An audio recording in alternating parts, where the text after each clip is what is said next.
All right, guys. So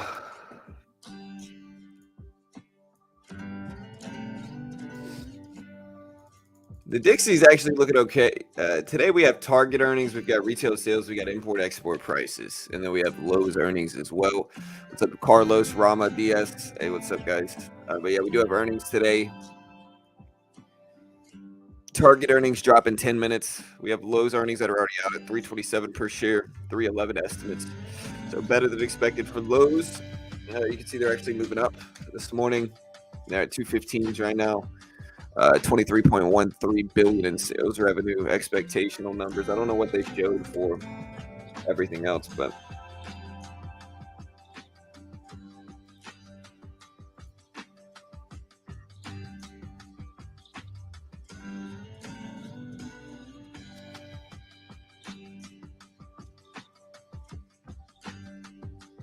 yeah, what's up, Straight Jacket? All right, guys.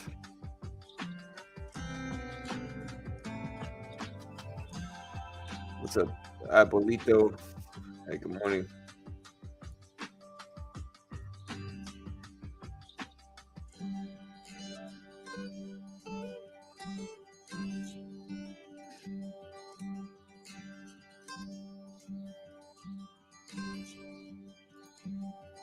What's up, Kieran?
Japan's biggest crypto exchange halted withdrawals today.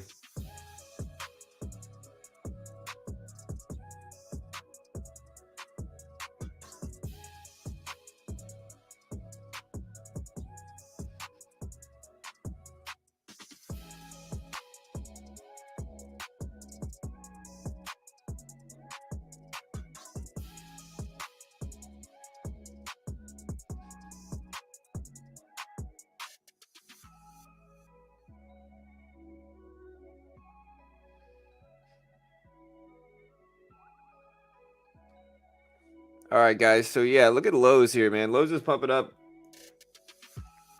SPY is actually kind of rebounding today. The only reason the market dropped yesterday was because of the news from Poland. Target did drop earnings. It does drop earnings in 7 minutes here. We do have Lowe's earnings. Lowe's dropped.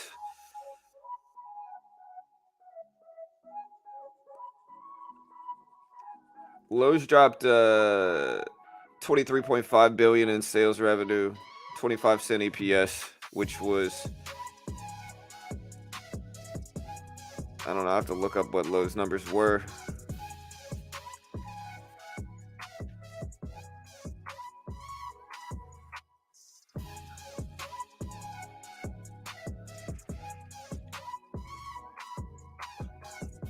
Lowe's does have their earnings call today.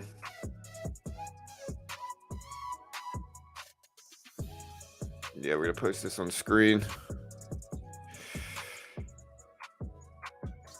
We're gonna put these numbers up on screen today. There's the Lowe's numbers. We also have retail sales, import, export prices, Canadian CPI, and a lot of other stuff. We also had England's CPI drop already today. So we did have England CPI drop.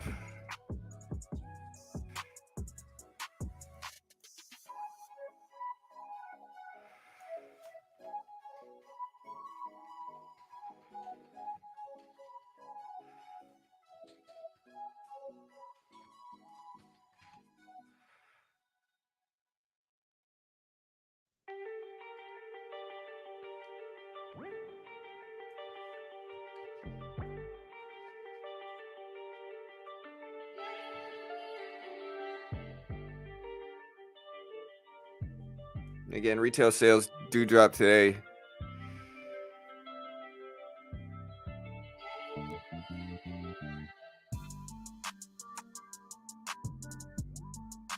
Yeah, you can see the Lowe's numbers at the bottom of the screen.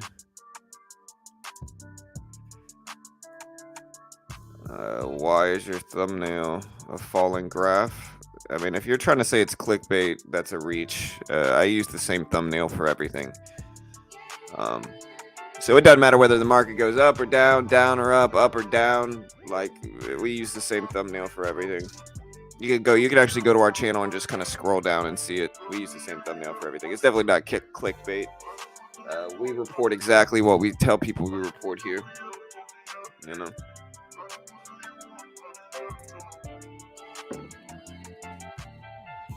Dixie almost back up to $400. Let's see if it breaks back over today. We're basically where we were at yesterday, prior to the good news.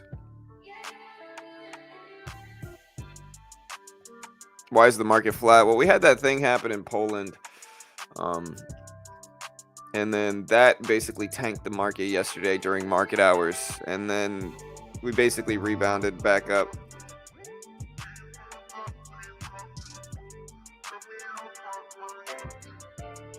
UK inflation reaches 11.1%, which is the highest since 1981.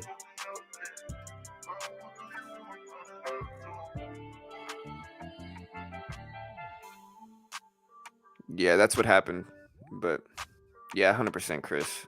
You know, like I said, I think what happens is, like, I think we're growing crazy fast right now.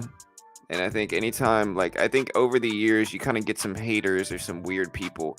You know, ironically, what happens a lot of the time is, like, a lot of the haters here are people that, like, have wanted to work for the channel, but they just cause too much drama to really work for the channel. Like, I've had a number of people come out wanting to work for the channel, and so they'll message me and they'll post really actively on our Discord, but, like, they always end up just kind of getting weird, like, you know, in one way or another. I've got like loads of old messages from them just to kind of show people if they ever want to get weird and accuse me of whatever. I've got lots of old messages from them. So it's like, what that's the most common hater on the channel is actually that, right? Where it's like they want to work with the channel, and then they start to get weird and, like, make my life difficult by, like, complaining about ridiculous things or just kind of getting mad that they're not a larger part of it than they want to be. And then I'd basically completely just kind of I basically completely kind of block them out afterwards, and they get mad and, like, turn into people who obsessively watch the channel and hate. Like, that's happened a lot. I think as we grow, I think that they get even more weird because it's like they don't want me to grow, you know? And so I think that makes it get a little bit worse. I'm not saying whoever it was this morning did it, but, like, you know. Yeah. Gold going crazy. Yeah, you could ask Pawn. Pawn knows. And I'm just kind of talking to you guys now because we don't have that many people here, so we're just kind of hanging out. But, like, that's really, and I'm not to say, I do want to make it very clear that we have a lot of people that work with the channel that are great. Like, SPAC is great, you know, DS is great, Daniel's great, you know. We got a lot of people that work with the channel that are really cool and, like, you know, I appreciate working with.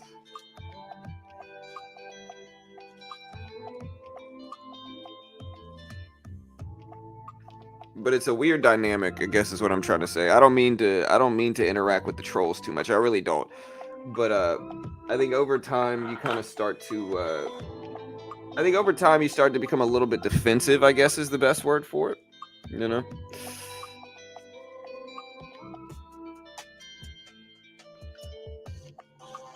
Gold is going crazy. Yeah, gold, honestly, it's the unknown in the market that's making gold pop. Yeah. Yeah, it's definitely not you, Beach. You're good, bro. Yeah, I'm not gonna mention names. I really don't want the drama. Like, that's not really what I want, you know. Like, I like having no drama. I'll put it this way, it's been pretty peaceful around these streets the last 2 months, if that's a little foresight into it, it's been pretty peaceful.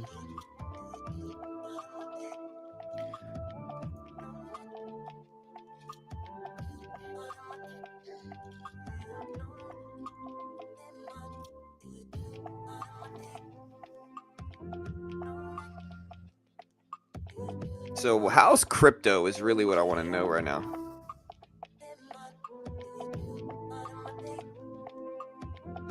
Yeah.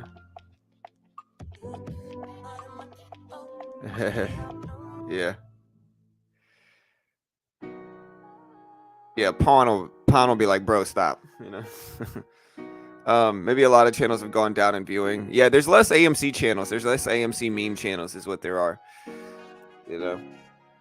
And it kind of just shows like you can never dedicate a channel to just one stock. It's not gonna work. Like even over time. Like, listen, I don't want to be an expert or a guru. You guys hear me all the time. Like, I don't even want to be a day trading channel. Like, I don't want to be a day trading channel. I don't want to be an expert or a guru. Like, over time, you realize, like, hey, it's going to be a lot easier if we just kind of tell people we're not an expert, and we tell people that we're not gurus and that we don't know anything, and that we're just a resource and community, as well as not revolve the channel around one specific stock and only one specific stock.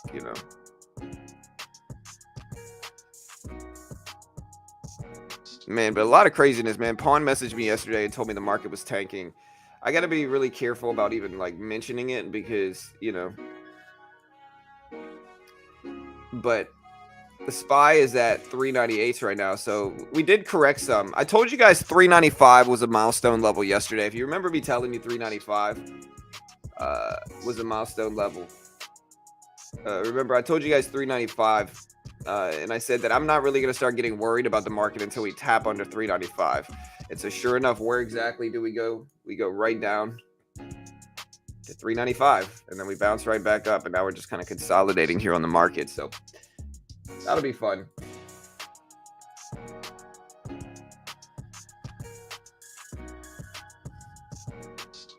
I just like listening to you. You get me financially focused. Hey, nice, man. Target drops. Yeah, my bad. Target drops. Let me look at Target numbers.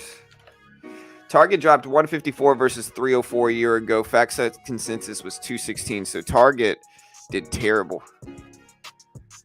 So Target did noticeably worse than expected. And they also put out a quote that said, in light of an increasingly challenging environment, the company lowered its top line and bottom line expectations.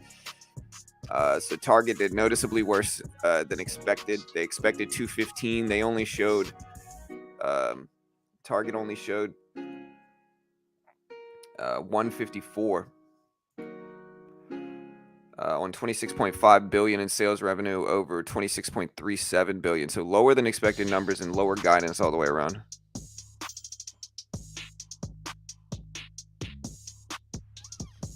Honestly, bro, as much work as you put in, you deserve to be way bigger. Your main source. You're my main source. Yeah, man. Hey, we appreciate it. We're growing pretty fast, though. Like, we really are. Like, Pawn's been really helpful in that, There's Target numbers in chat right here. We're going to put these numbers up on screen.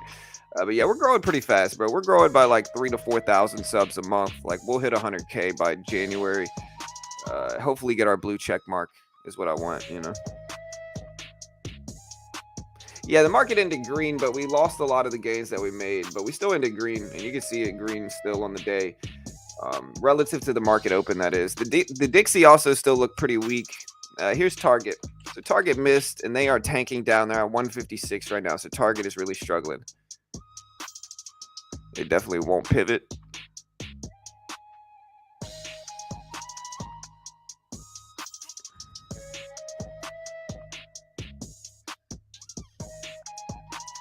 And honestly, just now thinking about it, my thumbnail is probably the most accurate today.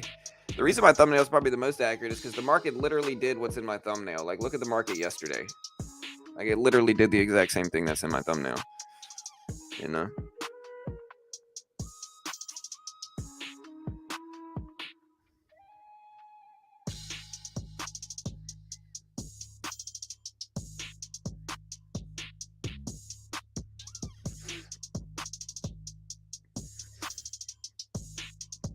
I'm still wanting to know, like, listen, I see a lot of smaller channels.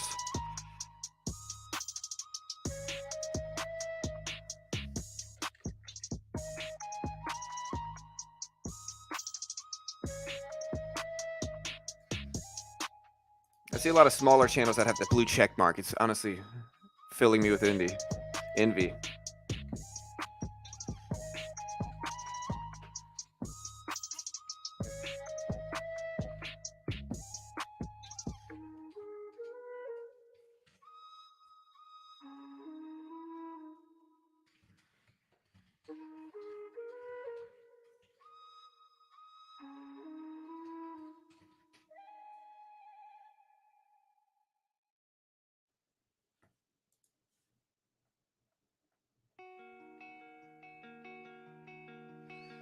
Bitcoin, you're transparent and are honest about what works for you. Honestly, yeah, just to give you some more transparency though, guys, I'm actually really excited about this next thing, man.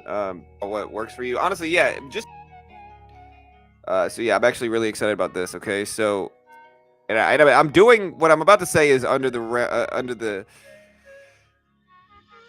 there's a few different posts that I got, right? One of the posts, let me read one of the posts. You remember Eric who had lost like 6 figs? Remember Eric? And he was talking to us about losing like 6 figures, right? Remember him? He sent me a message on Twitter, or not on Twitter. He sent me a comment on yesterday's stream, and this is what he said. And I respect him, man. I appreciate it. Like he said, quote, I just wanted to let you know I've decided for now that I'm taking a break, maybe permanently, from day trading. I knew I was at the end of my tolerance for capital loss. After Friday, I quit. Your help, kind words, and brutally honest caution was one I received very well. You're a good guy, and I appreciate your genuinity. It wasn't our exchange that pushed me over the edge. It was a choice I had given time to sort and sort of an ultimatum to myself pending some results. I'm going to try to swing trade between 2 and 3 positions to take out the stress and higher leverage. I'll come in the room from time to time and take part in combos.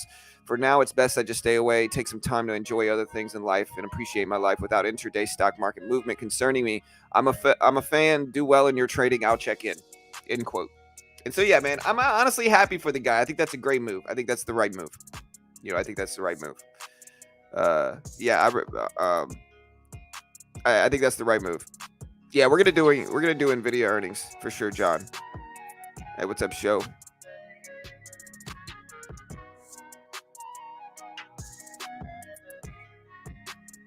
Yeah.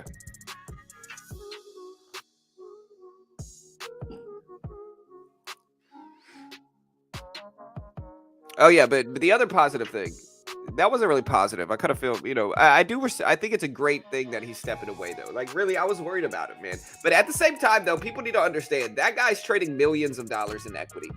And so listen, a 6-figure loss is bad. If you're trading millions of dollars, a 6-figure loss is less bad. I'm not saying it's not bad, but if you're trading mills, then it's less relevant. I guess is the best word. If you got a $500,000, if you got a $200,000 account and you lose $100K, that's really, really bad. You're down 50%. But if you've got $1 million account and you lose $100K, that's only 10%. I'm not saying it's not good. I'm not saying it's good, but it's not as bad, I guess. Is what I'm trying to say. 10% loss is 10% loss though, but it's not as bad, so to speak. Yeah, and again, that's my job here, man. Like, yeah, I'm normally up this early, but yeah, that's my job. I got to be real with people. The other good news, though, guys, is that apparently on Top Step, the account that I was trading yesterday, and again, I'm telling you guys this out of transparency because I truly didn't know. I thought that yesterday was my real account. When I as a sponsored trader on Top Step, they give me promo codes to get new months of subscription, and I thought that my old one would just kind of rinse and repeat. Apparently they wanted me to open up a new combine to get using the new code, and they didn't even know about the losses I took yesterday. And so in the end, yesterday's losses didn't count towards my balance on my account, which is amazing, honestly, because it was a rough day, and it was honestly really good because I think you guys could tell my emotions were really there. Like I was kind of emotional yesterday in my trading, and I truly thought it was my account. And with that, I got to trade a little bit larger size under those nerves that I'm not really used to. And so I think I just kind of got really, really lucky in this regard. And in the end, point is, I'm not down some big amount in a hole, which is good,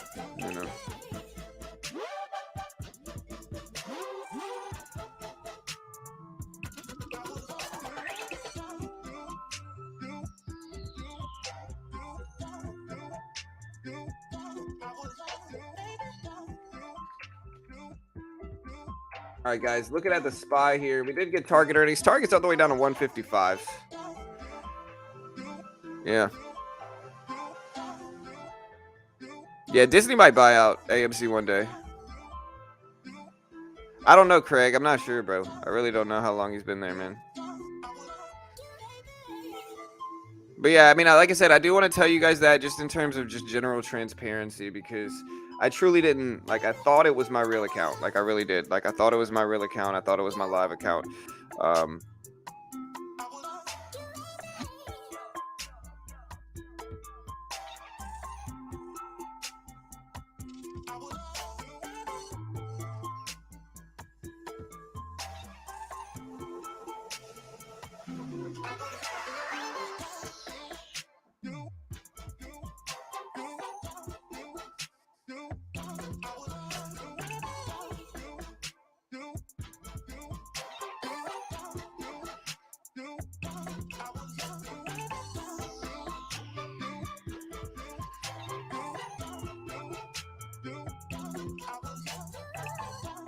All right, guys.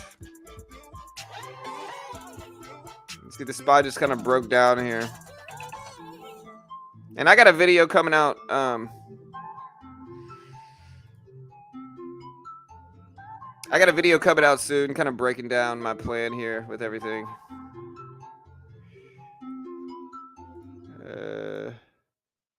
There we go.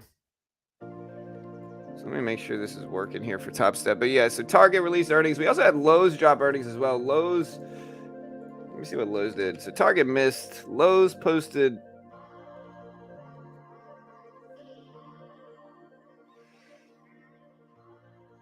Lowe's beat, I think, right?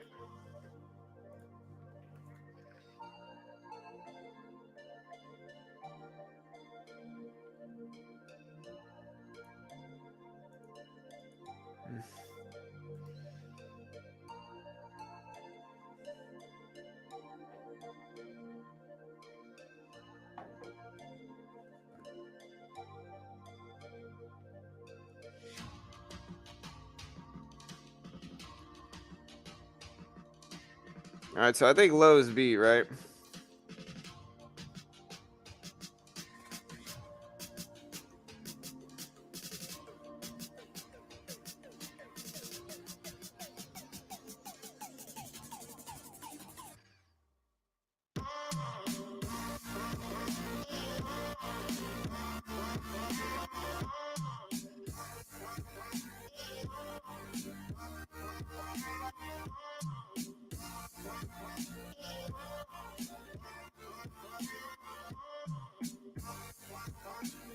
All right, guys.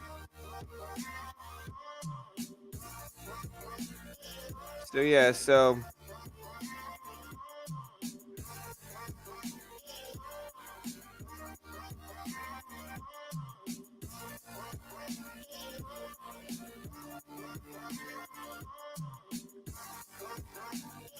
all right, guys. So yeah, so Target break it down is at 151.80s, guys. 151.80. SPY all the way down to 398.20s here. Target dragging retail back down here. We also had a lot of stuff happen today. Let me talk about some economic data that dropped today, guys, because we got a lot of stuff that really dropped. Hey, what's up, Alex? I could hear change in the background. Yeah, 100%, Larry.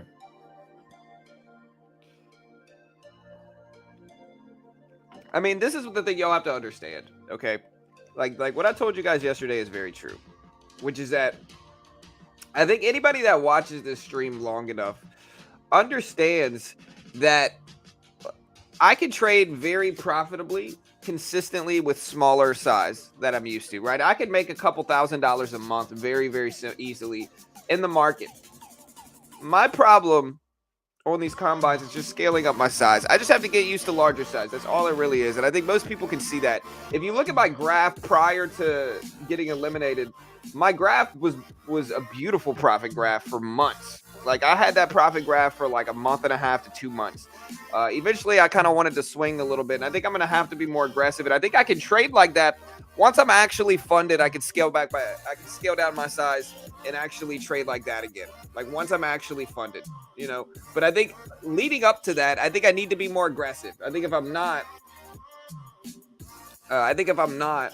then it's going to take me way too long to get funded, and I think that's unnecessary. I think considering the resources that I have there, I should probably just swing a little bit, But let me know what you guys think. But yeah, target testing lows, break it down, looking weak.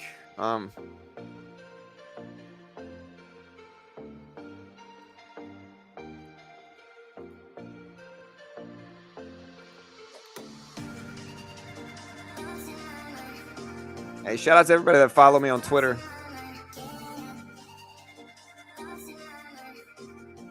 Target right around 152s here. And again, Target posted a miss in results.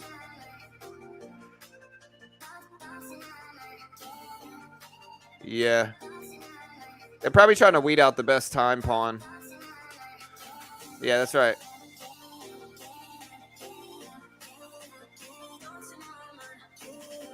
Yeah. Yeah, for sure, money. I'll get it, bro. Like I said, I got enough resources, and I know, like, I'm actually very confident in my system, because it's like, listen, y'all saw the system. Like, I traded it enough to like show you guys what the system is really about. Like, let me see if I can find some pictures. Like, I've got a lot of pictures of my progress here.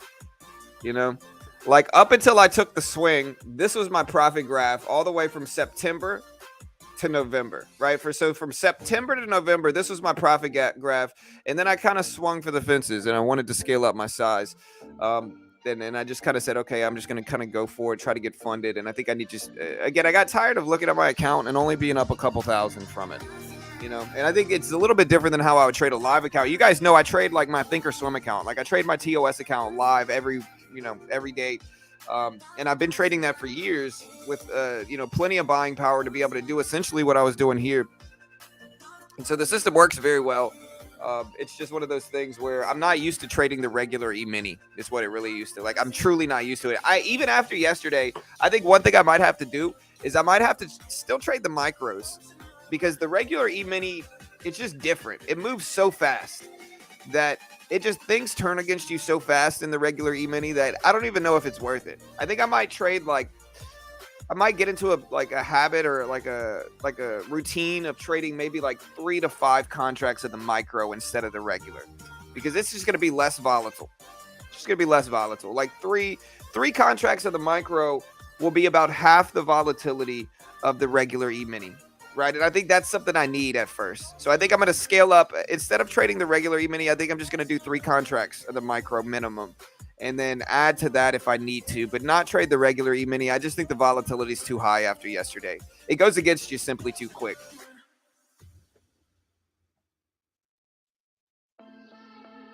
Yeah, cheeky. I think that's the best way. I really do.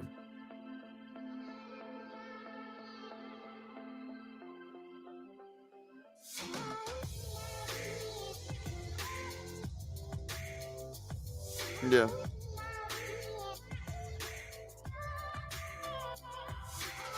Hey, what's up, Edwin? Yeah, all good, man.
All right, guys. So yeah, so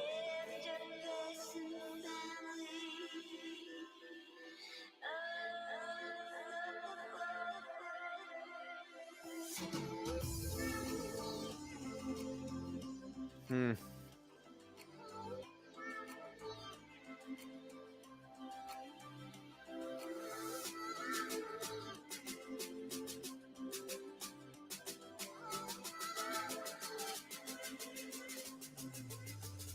I also think I need to go back to the in trading. I think I kind of have to go back to the build a cushion first and then swing into that cushion. You can, but I think you're going to be restricted.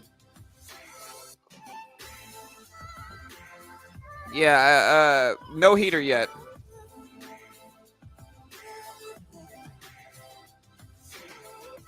Yeah, no heater yet. It's coming though. It'll be here sometime. Y'all do me a favor, hit that like button here. We got 50 likes. Let's try to break over 100 if we can. Yeah, you can probably trade with a cash account, but I think you're still going to be restricted to a certain extent. Retail sales data coming out at 8:30, but again, we did have a lot of economic data. Let's talk about it, okay? So England CPI came in at 11.1%, the highest since the 1980s. Okay, England PPI came in higher than expected as well. Input PPI came in higher than expected. Output PPI came in higher than expected for England. RPI came in higher than expected. RPI year over year came in higher than expected. Italian CPI came in lower than expected on both month and yearly data. Uh, Looking at, and again, we did have a lot of stuff. And then today, again, guys, we got NBA 30-year mortgage rate, purchase index, mortgage market index, housing starts, core retail sales, import-export prices, retail sales data. A lot of stuff dropping today for the U.S. But again, we're going to see how that England data affects everything really here. Yeah, we have retail sales, import-export data, and then we've got other countries' CPI that are already dropped. Again, specifically, we have England CPI that came in noticeably higher than expected, the highest yearly CPI rate since the 1980s. We got Italy CPI that came in lower than expected. So Italy actually had a little bit better than expected inflationary data. And then today at 8:30, we've got import-export, core retail sales, mortgage market index, and interest rates. We have Canadian CPI dropping at 8:30 as well, which might move markets. I'm not sure to what degree, though.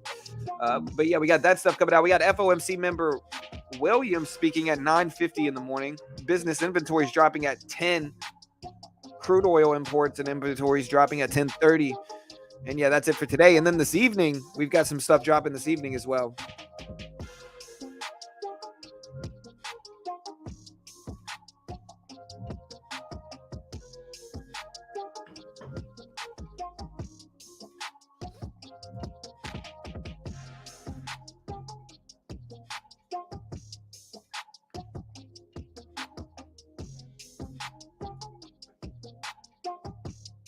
Yeah, it came out at like 2 a.m. this morning. So yeah, you can see the England CPI data came out. I don't know if it influenced the market really at all. Somewhere around here, I guess right here. No, not yet. That England CPI data came out. What time has this stayed here? Hold on, let me see what time this looks at. Yeah, so trying to see if it's in my time. If the clock here is in my time, so it is. Okay, so yeah, this is my time. Okay, so yeah, the England CPI data came out. Let's see if it had an influence over market at 2 p.m. market time. So it came in at 1 p.m. our time, or my time. So the England CPI data came out like right here. Didn't really move much, though. I mean, as a lot of people thought. So yeah, that data came out right here. It might have market. It didn't move it much. Target's still down on the day, though. Big earnings miss. Yeah, Canadian CPI is probably not going to mess with markets too much. John, check my comment. What's up, Mo? What's up, bro? What comment, dude? How you doing, brother? Comment where? Yo, John, so I bought 7,300 shares of AMC last night on Robinhood, on options on Robinhood. When will it execute and will it? 8:30, brother. So yeah, so you bought an option last night. It's not going to execute until this morning at 8:30. So you can only trade options during actual market hours, and so you're gonna have to wait till not 8:30. I'm sorry, 9:30 market time. 8:30 my time. I'm in Texas right now, so 8:30 my time. But yeah, brother, 9:30 market time is when it drops. That's when it's gonna open up.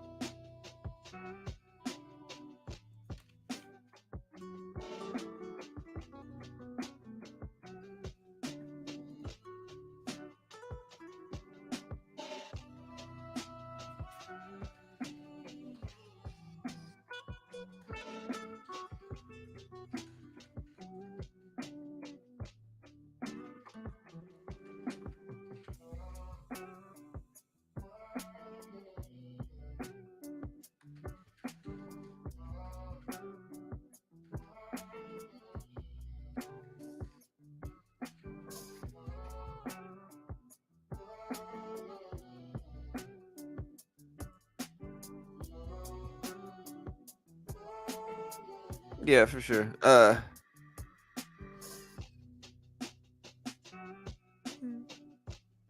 Yeah, y'all hit that like button, guys. We got 75 likes. I want you to have 1,000,000 subs. Hey, thank you guys. We got a lot of really cool, supportive people here. We really do, man. We've had a lot of really good people here, you know. And again, I'm really proud of how I ran this channel. I really am, man. Shout out to Pawn and Spac and DS and all the supporters here. We appreciate you guys for sure. But I'm really glad. In hindsight, man, like I started this channel, beginner trading, years and years ago, and it was very small, and we were just kind of like the way I designed it back then is the same way I'm acting now with it, which is like I just want to be a resource and community. I don't want to be a guru. It was like that back then. Like it was even worse. Like the guru culture of trading was even worse back when I started this channel, right? I started it in like 2016. And then I really didn't do anything with it until like 2017. So it's like I took like a year break. I uploaded a few small videos and then I just didn't do anything with it. I only really started uploading heavily until like mid to late 2017, right? So we've been running it for maybe 4 or 5 years now, like longer time frame. But back when I first started it, the guru culture was even worse, right? Like I'm not going to mention names, but we got a handful. We have a handful of people who I kind of learned to trade from, but in hindsight, I realized they were toxic. Like I had a lot of these gurus that you learned from back then, and in hindsight, the stuff they were teaching me is not it's non-existent. Like what they teach is just ridiculous stuff. Like it's obvious and understandable stuff. Like you know, and that's fine if you're selling like a little introductory course for like $50. You know, but if you're selling that type of content for thousands and thousands of dollars, and I never paid a penny for it, you know, to be honest. I mean, I'm not saying I would never, you know, Google some of these gurus courses and find them for free online somewhere. I would never ever do that. I would certainly not recommend that you guys ever do that. But with that said, you know, the content that they put out is very elementary. It's very simple content. Like it's stuff that you don't need to spend thousands of dollars to learn. And a lot of them now, and as time is going on, what I've seen is like that type of guru culture is starting to kind of change. Like people are less likely to spend that type of money now. Now, of course, you always have some new traders that get wrapped up in it, but people are just less likely to spend that type of money now. And that's good. And so it's kind of trending away from that. And you know, I would like to think part of my channel, like I would like to think beginner trading has kind of made a foothold into that and kind of made it so that people are starting to put out more free trading content as opposed to like courses. I know like we were some of the first people live streaming. We were some of the first people that said, hey, we're not going to sell a course. Like we're not going to sell a course. We're just going to put everything out there for free. We're not going to act like experts, and we're going to give people a free chat room. Because the big thing that was when I first started this channel, the big thing was like chat rooms. Right? Like chat rooms, $300 a month for a chat room. We've got experts here that are going to give you picks. Is kind of what the culture was like back then. And it has changed. Like once Discord came out, the whole realm of it started to change. And I'd like to think we played a part in that. Maybe we didn't. But relative to a lot of those up and coming gurus, and again, I'm not going to mention names. I still see them on YouTube. I'm far larger than all of those now, like than all of them except for a couple. Some of them have more subscribers than me, but we still get more views. But we're noticeably larger than most of them now at this point in time. We certainly get more views than they do, and so it kind of shows you that free is the way to go. NBA mortgage market index just dropped Mortgage market index came in at 205.2. Previous 199. We're going to put all this data up on screen so you can catch it. It's not really influencing markets much.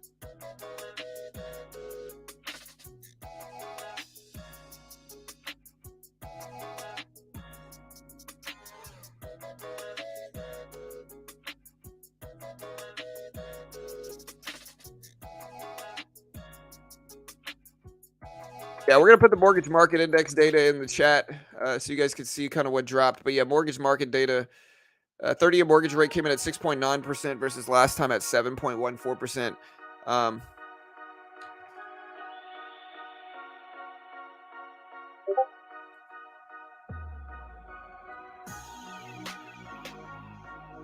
Mortgage applications.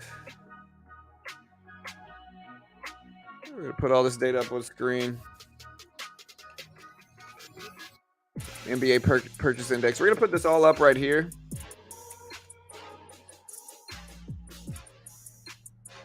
And then we'll put this up on screen.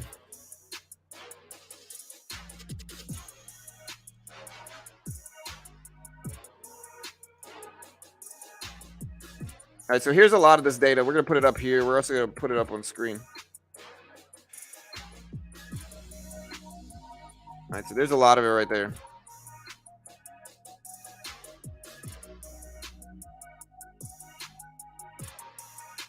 Yeah, it's nothing really. I mean, Target's starting to bounce back. Look at Target back up to 156.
All right, guys, we're getting a pop back up. Dixie at 106.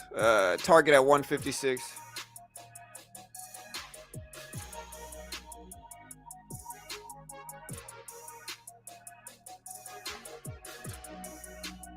Target is down from 180 all the way to 155s.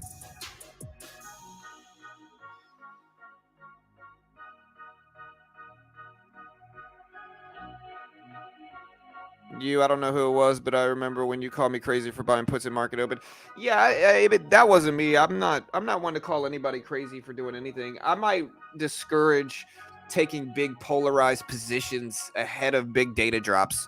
And so it depends. Like if you're buying up stuff ahead of PPI, that's risky. Or if you're buying up ahead of CPI, that's crazy. If you're buying it after PPI and you're just trying to react to market activity, it is what it is. I will say that the drops that we got yesterday in market hours were from a relatively unknown nuance. The drops we got yesterday was from the Poland news that came out of nowhere. So the market was slightly down, but it's not down that much. Even with the big drop yesterday, which again came from overseas news that happened all of a sudden. It wasn't like this big drop was predictable. You can see like this happened because of the Poland news, like the Polish news. And if you don't know what I'm talking about, you guys look it up. But yeah, that happened where overseas conflict had some, worries and some stuff going on over there that negatively impacted the market. But we quickly bounced back. We're almost back up to 400. Yeah. So we kind of bounced back pretty quick on that.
Yeah. Uh,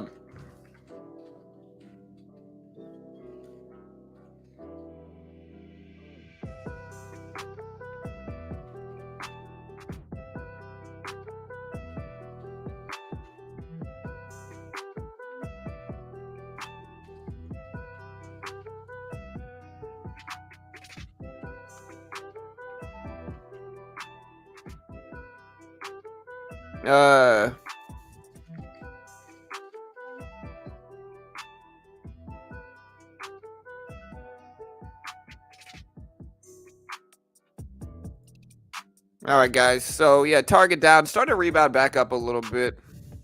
Hey, what's up, Raul? Yeah, thank you, brother. Top of the morning, sir. Hey, what's up, Prime? Real slimy in the markets. Yeah, man. What retail sales number would the market react positively to, and will the market react negatively to? Okay, I got you. So yeah, so retail sales right now we're kind of in backwards land, where what the Fed has been trying to do with their rate hike decisions is discourage the market. They want to drop the market. They don't want the market to go up. They want the market to go down. Inflation is high, and so in that way, it's we're in this time right now where higher than expected retail sales numbers will probably induce a negative reaction. Higher retail sales numbers is going to evoke a negative reaction, because what that is ultimately going to mean is that more people are spending. Like, higher retail sales is exactly as the name suggests. More people are buying retail products. In turn, more people are spending money. That's bad for inflationary problems. So it's going to be something where core retail sales are expected to come in at 0.4% on the month. If we come in higher than that, market's going to fall. Now, we come in lower than 0.4% retail, core retail, then the market's probably going to go up. Same thing with basic retail sales, month over month expectations. Our 1%. We come in lower than 1%. That's great. That's going to cause a positive response. If we come in higher than that, the market will probably react negatively. Although I'm not 100% sure like what kind of reaction we're going to get. But that's kind of the nuance in my opinion, and everybody else can ask the same thing.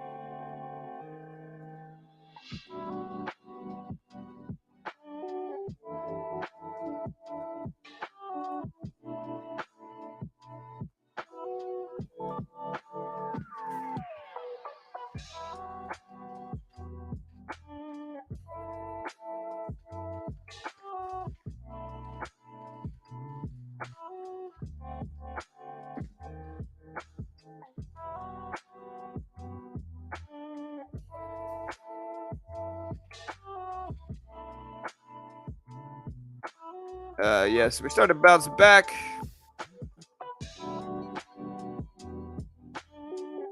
Yeah, we're gonna drop it, Paul, as soon as it goes live, brother. We're gonna cover it. Like, you guys could ask people. We drop this data incredibly fast, incredibly fast. If you guys remember, we covered that PPI data super quick. We dropped that PPI data literally within like 1 or 2 seconds. It came out. So it's gonna be dropping at 8:30 Eastern Standard Time, Paul. Be sure to everybody hit the subscribe button, team, if you haven't already. We will break 92,000 subscribers today. Yesterday we got pretty close. We grew by hundreds of subs yesterday, but we didn't quite break 92K. We're at 91,983 subscribers, 91,983. So we need 17 subscribers to break 92K. And so we'll certainly hit that today for sure, by far.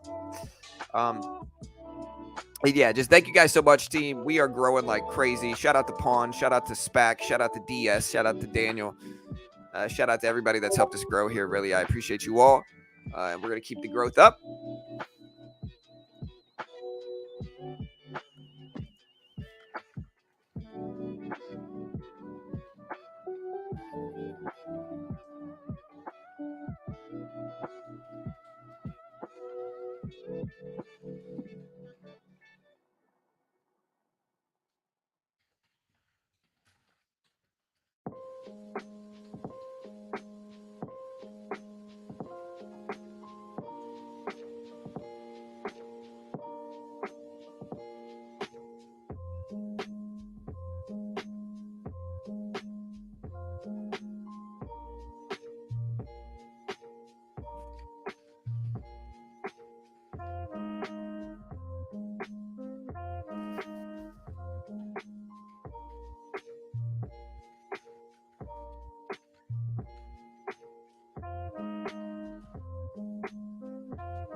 All right, so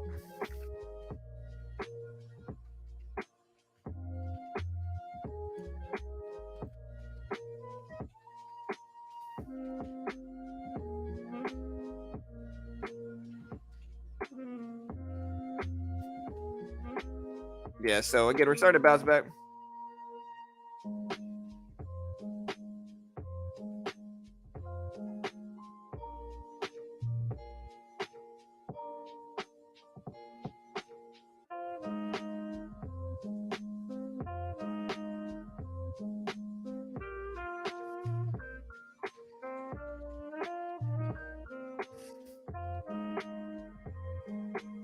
All right, guys. So yeah, we're kind of hanging out here.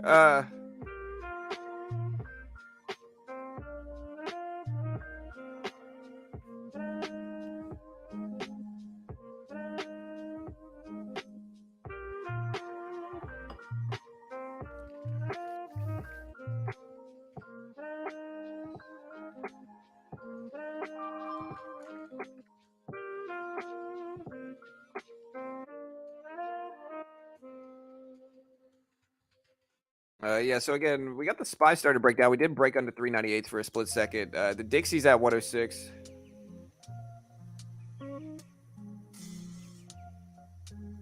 Yeah, so honestly, we're just kind of sitting back here, guys. How bad was the earnings report? I missed it. For which one? Hey, what's up, Chris?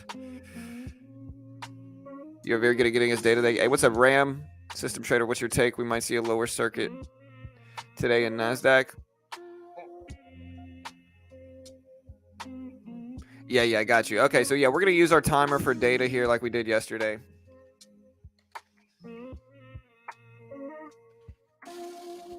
Yeah, I got you guys. Hold on. Let me get the timer out. Let's see how much time we got. Right now it is 7:13. So it is 7:13 market time. So we've got about an hour and 16 minutes.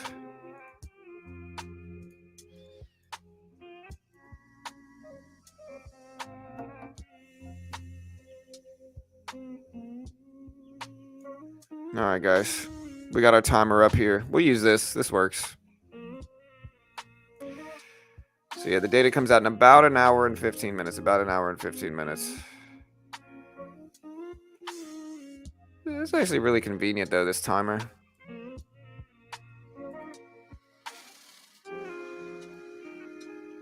Hold on. Let me get this ad out of there. There we go. All right.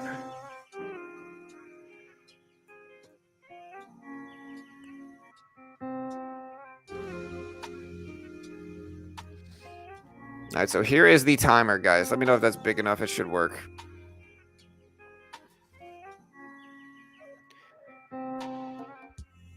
Yeah, all good, Chris. No worries about it. I hope you're doing good, man. Guys, what's the view for today? My expectations, lower circuit and bloodbath. Do you mean circuit breaker? I don't think we're going to circuit break. Circuit break, we'd have to break 7% on the day on the SPY, and I don't think we're going to hit that. Lowe's did have worse results here. If we look at the Lowe's numbers here, Lowe's beat. So Lowe's put in non-GAAP EPS of 327, beat by 18 cents, revenue of 23.48 billion, beat by 320 million. Target missed. And if you look at Target on the right side here, Target missed big. So that's kind of what happened. Here's Target. Target posted 154 adjusted EPS. Consensus was 216. Revenue of 26.5 billion, which was lower than expected, I believe, as well. So here's the let me put the Target numbers up. But yeah, Target missed big on EPS as well as sales revenue, I think. Let me see if we can find a better put out of this. Let me see. Target. Yeah, here we go. So Target had mixed results. I'm sorry. So I was actually wrong. Target actually had mixed results here. So they missed on EPS. They beat on sales revenue.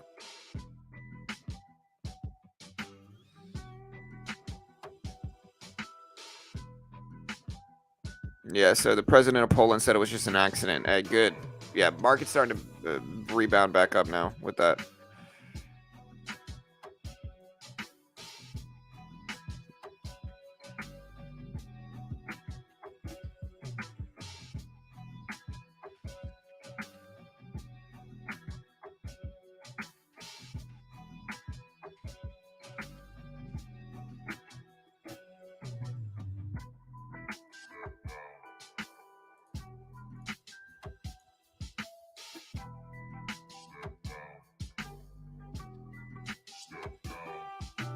All right, 398.20s on the SPY here. So SPY started to bounce back a little bit here. Look at the SPY pop. So we're at 398.25. So the previous closing price is right at 398.50s here. 398.50s. So we're trying.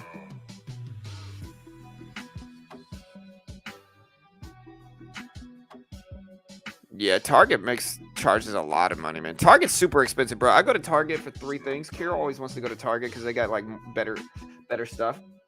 Kind of arguable, but Carol thinks they have better stuff. And so we go to Target, and bro, we buy like what I like. I don't know if I'm just old, but it's like I look at all the stuff we have, and I'm like, okay, we got like $100 worth of stuff. I ended up checking out. It's like 400. I'm like, where did this come from? Like, where did these prices spring up so high? You know, did well with Walmart. Yeah, so Walmart had good earnings. Target had bad earnings. So if Target and Walmart are going at each other, you know, they're pretty similar in market cap too. Like Walmart and Target are very similar in regards to market cap as well.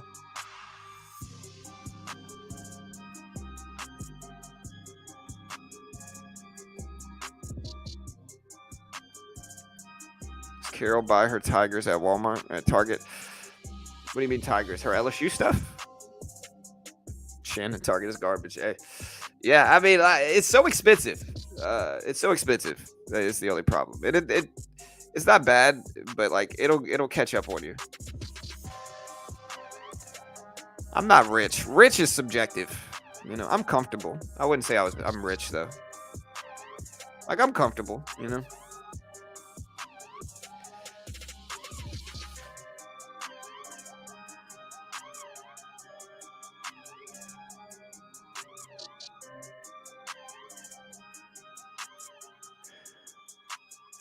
Oh, just making a Joe Exotic. yeah, I'm good, Fisher. Oh, Carol Baskin. I see now. I see the joke. I see. Hey.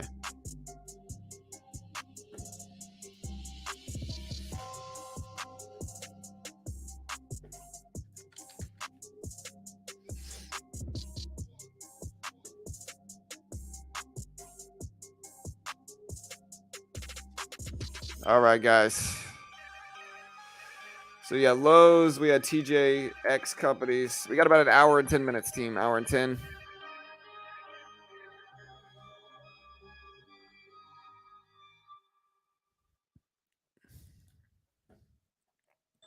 All right, guys, let's do this. Let me log in here, make sure we're good to go.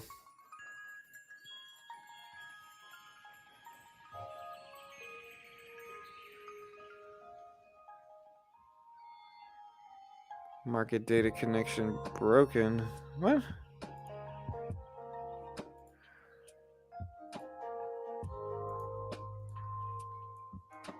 Oh, wait.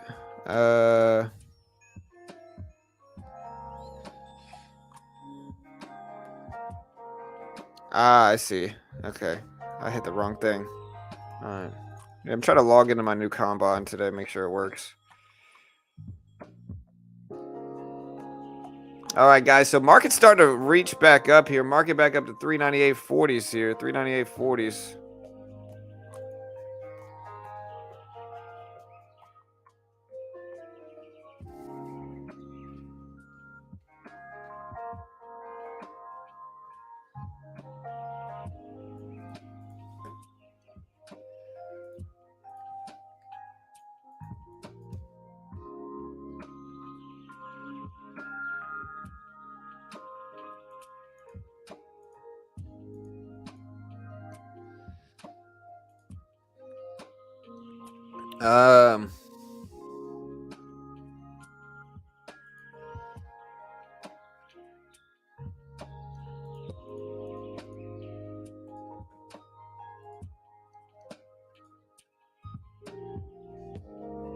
All right, guys.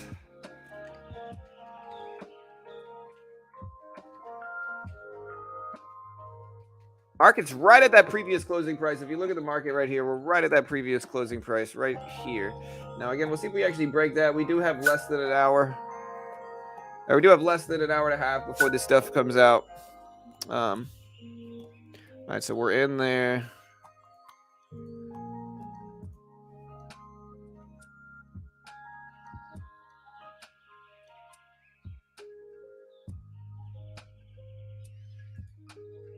Market data connection broken.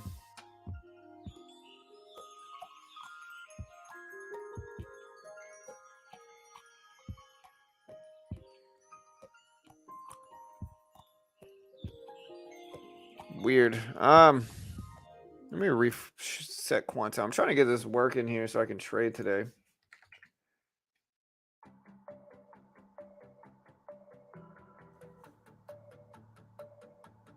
All right, guys. So again, I gotta move this. I don't want it to block. I could put the Dixie up here and then put it like that, and then put the timer up like that, so that we can actually see the timer. Market just went green for the first time today. Look at the market back green over volume weighted average price. Target's still dipping down sub here.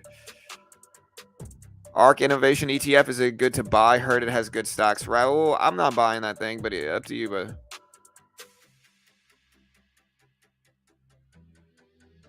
Why don't you look at multiple stocks like you used to? Always the same stock. Why? I like graphs of movers because I don't really trade penny stocks like that anymore, bro. I mean, we'll still look at them, but we're not really a day trading channel, man. Like we look at stuff like that. Like we cover the movers and all that stuff, but we're mostly like we swing trade, we invest, we trade stocks. We just we're not really a day trading channel. We cover broad market activity, so we cover economic data, retail sales data, and we've been growing like crazy. And again, I haven't really traded penny stocks like that in years, and so I've mostly been trading the SPY and the Q, which is just one or two stocks for years and years. And now we cover all the big market news and data like Target earnings, Lowe's earnings, all that good stuff. But in terms of like low flow penny stocks, it's just not really what I trade. I think it's incredibly predatory as a market. I think most people will lose money trading penny stocks. And I think that there's just a lot of predatory marketing and behavior in penny stocks. Like a lot of new traders get wrapped up in it because they think they have to, but like most penny stocks fail. A large majority of them will never succeed, and they just fail.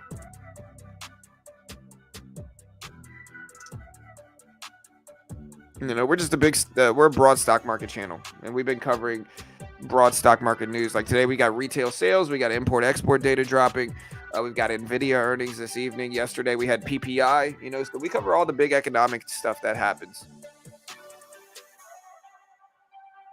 All right, so market is actually technically red again. Popped over it for a split second, but yeah, as for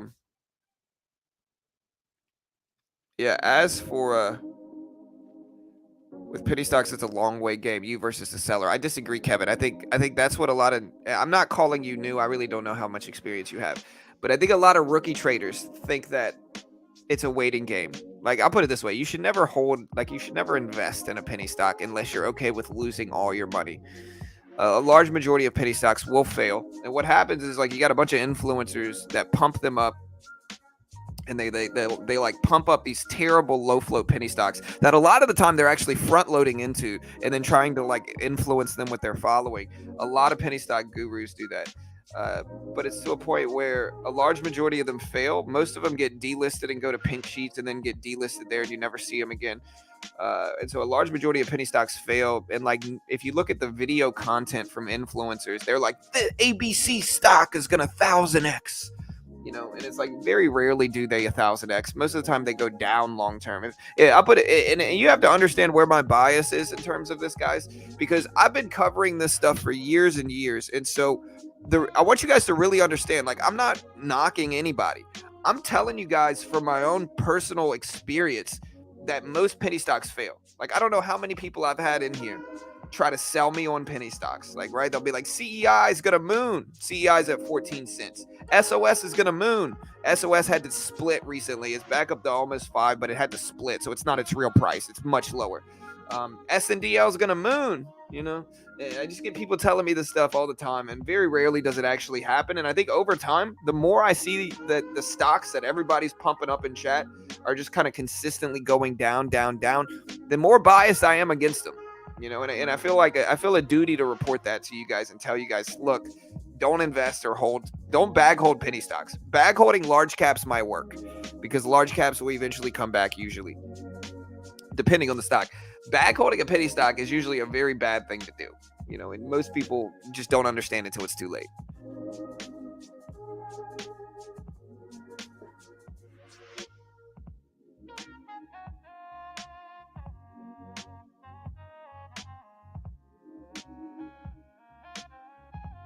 Yeah, wish.com. Yeah.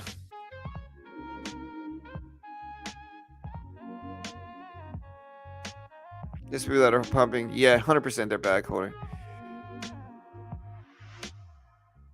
Every day I have one. Yeah. Yeah, you could day trade them. Do your thing. Yeah, CEI, Chris. That's the one, bro. That's the one that made me probably the most biased because, bro, like a lot of the time the bag holders are super forceful with it. Like a lot of the time they'll be like, John, CEI, bro, and I'll be like, yeah, CEI looks like crap, and they'll be like, bro, I'm gonna come back here and rub it in your face in a month from now, bro, when CEI hits $10. And it's like, all right, bro, where you at, dude? Where'd you go? Where's CEI now, sir? You know, I hear a lot of crickets now. You know. And it's just kind of like that's how it goes. Yeah, honestly, I think that's the best way to put it, Chris. John is trying to better his community. It would be a disservice to focus on them. We can look at them, but I don't like. Just so many people lose money with penny stocks, man. Like it's the only thing. Like so many people lose with them, and so for me, it's like, do I want to encourage that? No. Like I'd rather be real with people. I don't want people to lose money. You know, I'd rather be honest and say, look, yo, you know, penny stocks are sketchy because they are. Now, some of them might be okay, you know.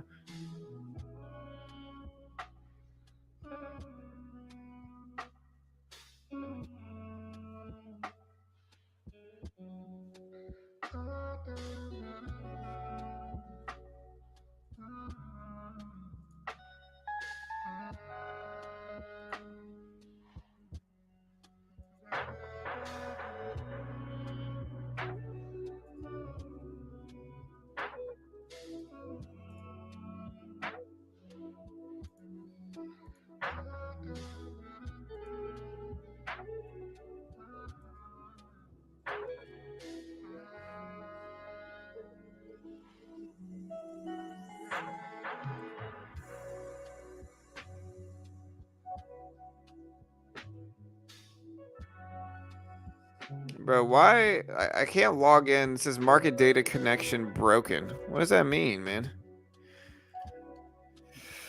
Let me see. How do I get help from somebody here? Market data connection broken. I'm trying to log into Quant Tower. All right, guys. So we got we got an hour. 1 hour, guys. 1 hour.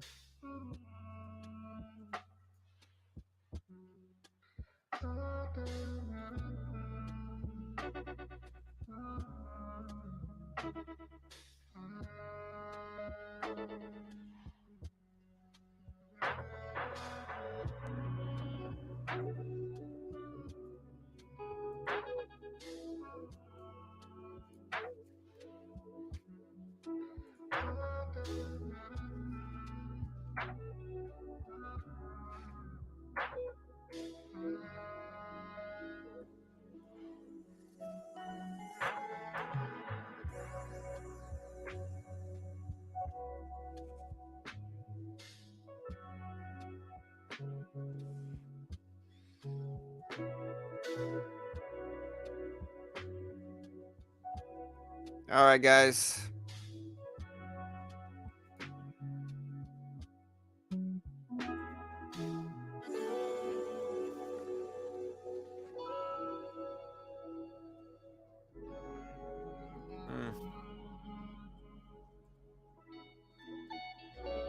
All right, team. So again, less than an hour. We got the SPY back at 398. This data will influence it for sure. And again, it might be something where we get higher than expected data is going to be seen as bad.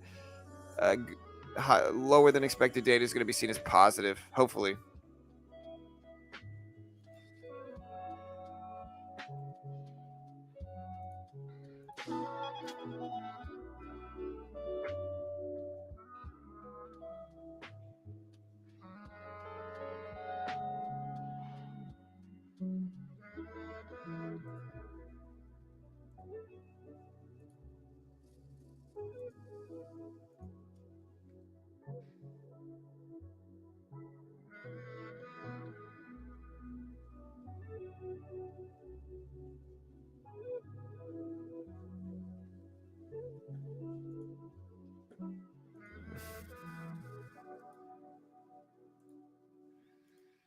All right, guys. So yeah, so market's starting to kind of consolidate back and forth here. We do have target back at 154s.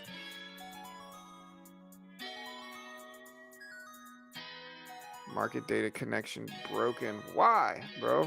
Damn, dude. I need to delete the cookies here.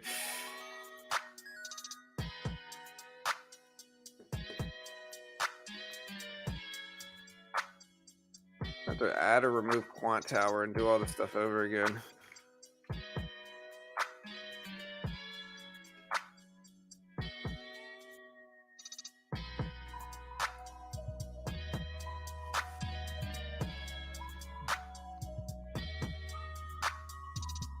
All right, guys. So yeah, market's at 398.20s here. What else do we have going on today?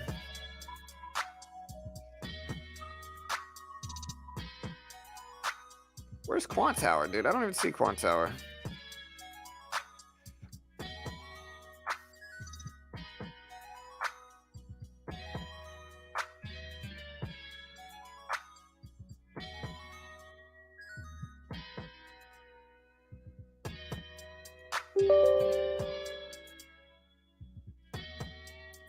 All right, guys. So again, SPY pulling back a little bit. German regulator says that due to planned November 15th and 29th maintenance and work on natural gas pipeline between Britain and Belgium, change in Belgian imports is visible, but work we have a negative impact.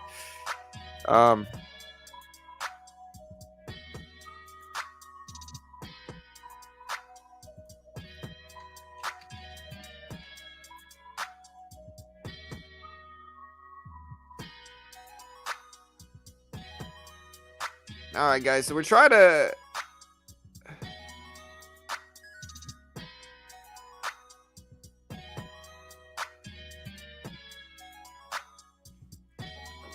All right, guys. We're at 154.50s right now. SPY is at 398.30s.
All right, guys. So SPY just went green on the day, slightly here, slightly green. If you can't make money on penny stocks in this market, you never will. Yeah, I mean, I think a large majority of people don't make money in penny stocks. I don't think it has anything to do. I mean, I think there's some people that can day trade penny stocks, but I think it kind of gets penny stocks reminds me of pyramid schemes in this specific way, where it's like you got a lot of people like pyramid schemes. What happens, right? Like multi-level marketing schemes. What happens? What happens is like you got people that know they're losing, like they know they're losing money in penny stocks, but like they're so desperate to believe that it's profitable that they just kind of pump themselves up and they're like, oh, look how much money I'm making. And it's like, bro, very few people are making money in penny stocks. You know, the only real people making money there are, for the most part, in investing in penny stocks. I mean, like long-term investing in penny stocks. Only people really making money are the companies that you're investing in or the people selling courses on how to do it. You know, everybody else is mostly losing money in penny stocks. Bonfires. Hey.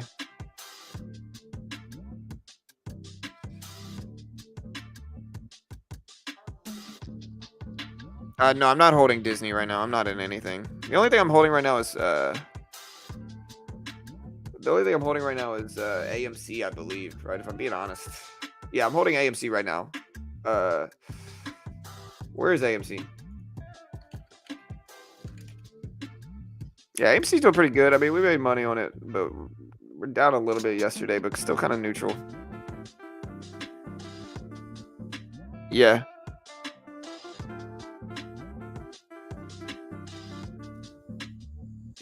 Yeah, I don't know, Dave. I think it depends. I think investing in mid and large caps are fine. I think it's a lot better to buy one share of Apple at 100 and something bucks or one share of Disney at 100 bucks than it is to buy 10 shares of a penny stock. Like the likelihood that you're going to make money buying one or two or three shares of Apple or Disney is far higher than if you buy 20 or 30 shares of a penny stock. So I think that people have to stop looking at it like, oh, I don't have enough money to buy large caps. Yeah, you do, man. You can buy one or two shares. It doesn't matter. A lot of the time, these large caps are just as volatile, and so it's like people get weird about it and they only trade penny stocks because they think they have to. But it's like, look, most people, you don't need a huge size. And the benefit of large caps are simple. You don't need big size. Like you can make money in large caps with holding 5 shares of something. It's not something that you need to buy big. That's the biggest misconception about it. Yeah, for sure, money, 100%. But I'm probably a little bit too much of a broken record in terms of penny stocks anyway.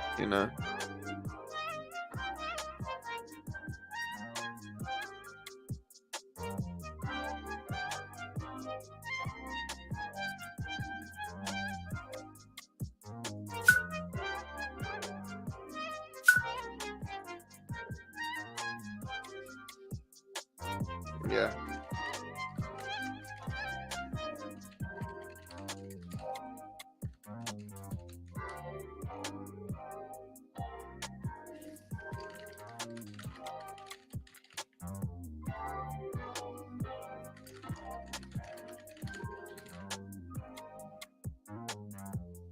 All right, guys. So the SPY is still kind of sideways. We do have 50 minutes here, team. 50 minutes. I will kindly ask, if you haven't already, hit the subscribe button here, team.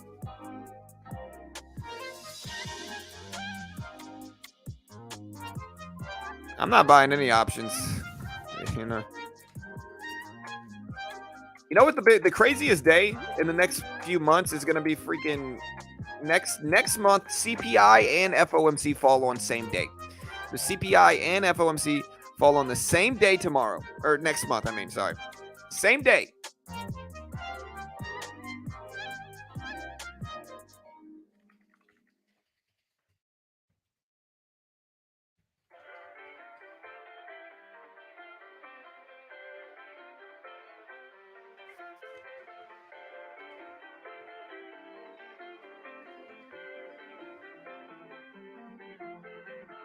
The same day these things fall on, the same exact day. So it'll be interesting to see for sure.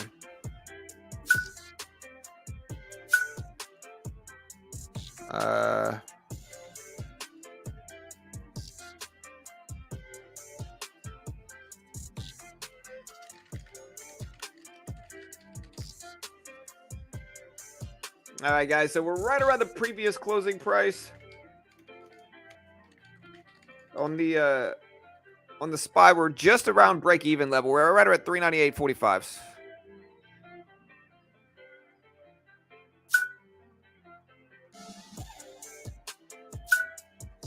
There we go.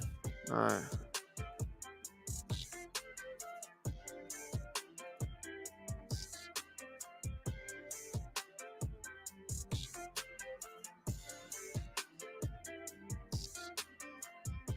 All right, guys. So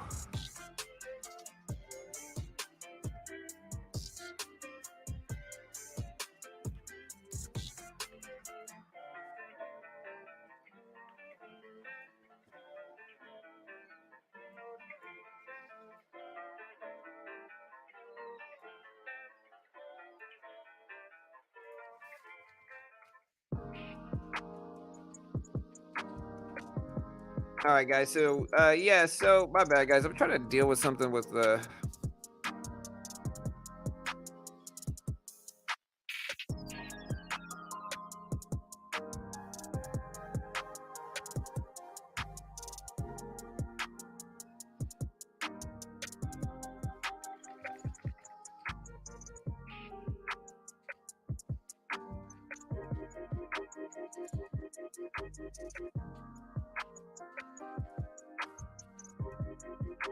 Let me see. So.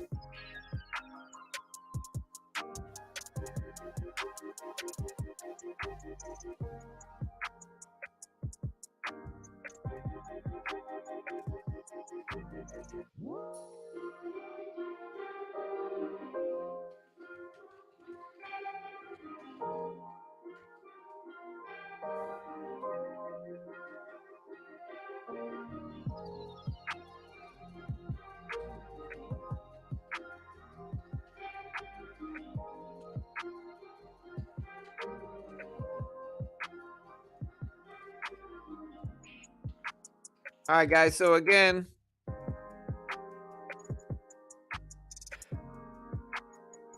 we got Target at 154s here. So again, retail sales data is going to be relevant for a few different reasons. The main one here, team, the main one is this, okay?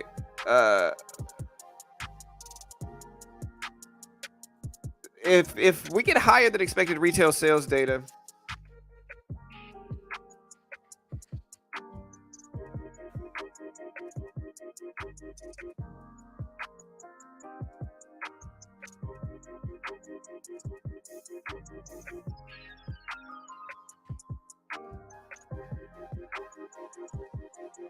yeah, I'm not sure.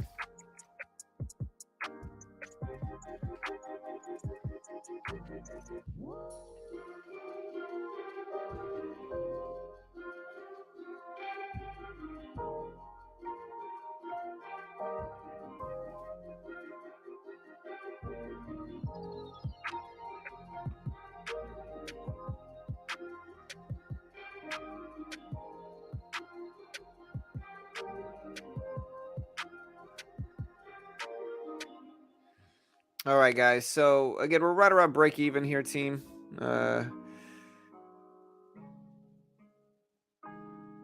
So what is good for the market, good or bad retail sales? Okay, sorry, I was doing one thing. So yeah, so higher than expected retail sales numbers will probably negatively impact the market. All right, so if we get higher than expected retail sales, we're probably going to have a worse response in markets here. So we come in, expectations right now for the retail sales data are 1% for retail sales month over month. We come in higher than that, the market will probably fall. Retail sales year over year. Core retail sales is probably the bigger one here. Core retail sales expected to come in at 0.4%. Last time was 0.1%. If we show in higher than 0.4%, the market is probably going to react negatively to this. And so in that regard, what we want to see here is we want to see lower retail sales numbers. Again, and the reason they're bad for markets, the reason having higher retail sales numbers is going to negatively impact markets is simple. The more sales that are going on in retail, that means the more people that are spending money. The more people that are spending, the higher prices generally are, right? So in that regard, we want to see lower pricing. And so in that regard, we want to see less people spending. We want to see retail sales come in lower than expected. At least that's what I'm guessing here. And again, chat, you guys can help me out a little bit with this in terms of like what you guys think we're going to show.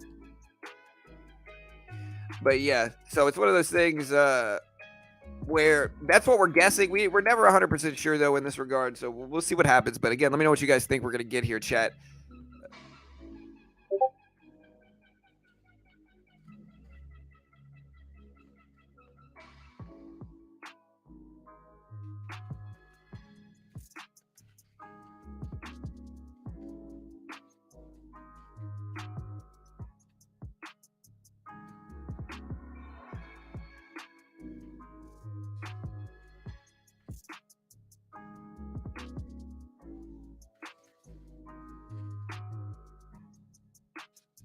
All right, guys. So again, retail sales data drops today.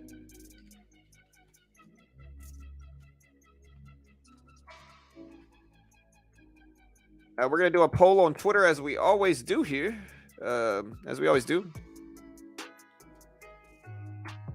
going to ask Bull or Bear. Twitter. Vote on the poll here if you can. We're going to make the poll, 2 hours?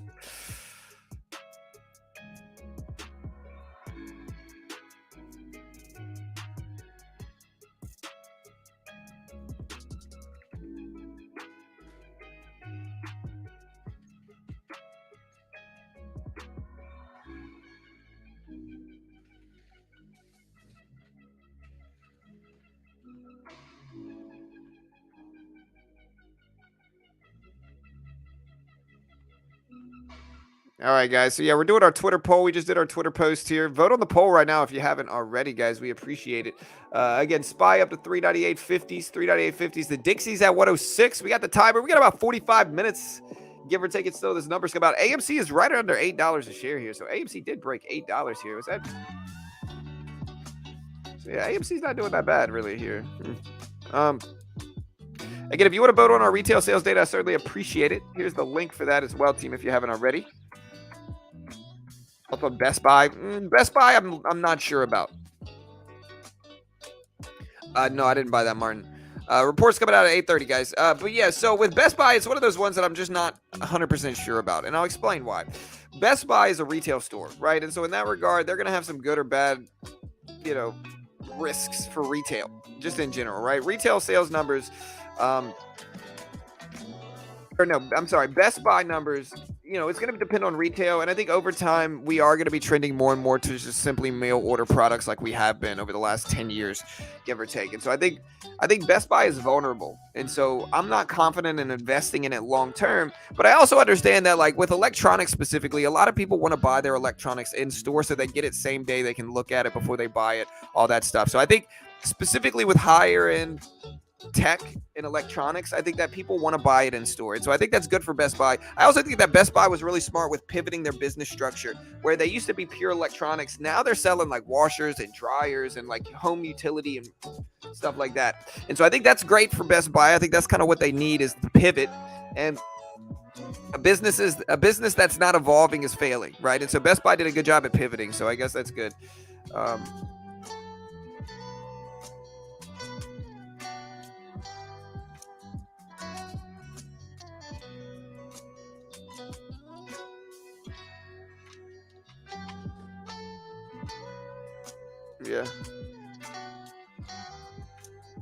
Yeah, the DVD section at Best Buy, man. Bond interest rates take a huge pick, but yeah, Best Buy is becoming a dinosaur. It really is. It's an outlier.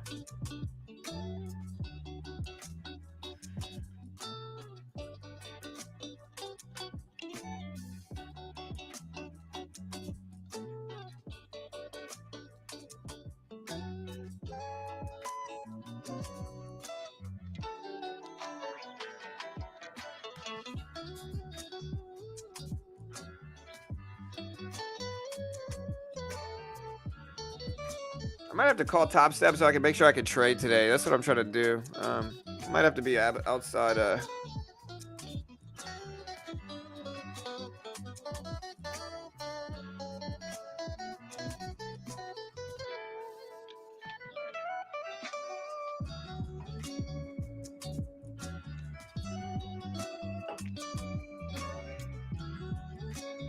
right, AMC popping back up. It's almost up to $8 here. Again, we got 40 minutes, guys. 40 minutes.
All right, guys. So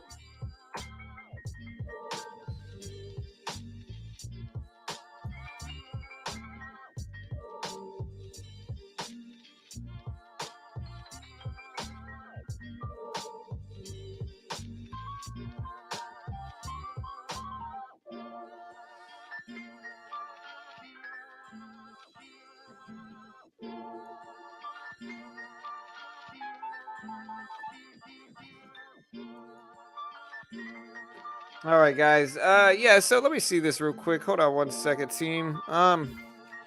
Market is rejected heavily. I'm looking at the data here. We didn't really have much else come out. I'm trying to see if we find anything on what dropped today.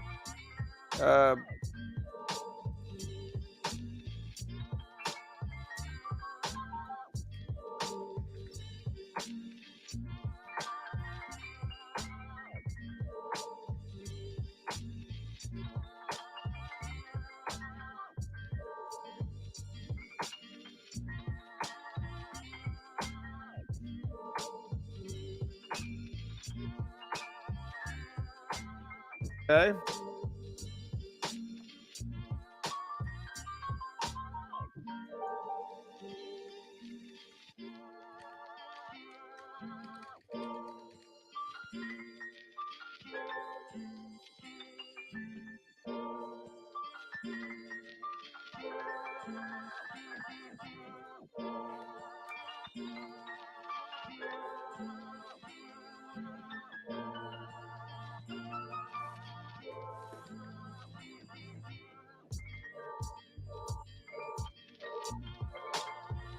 All right, guys. So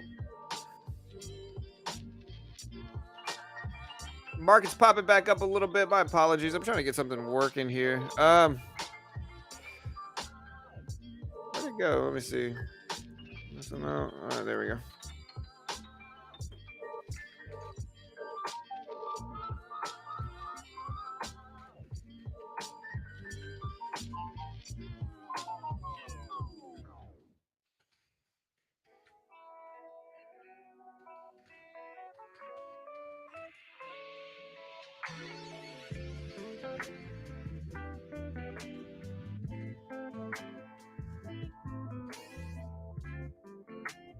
All right, guys. So we're popping back up and down, up and down.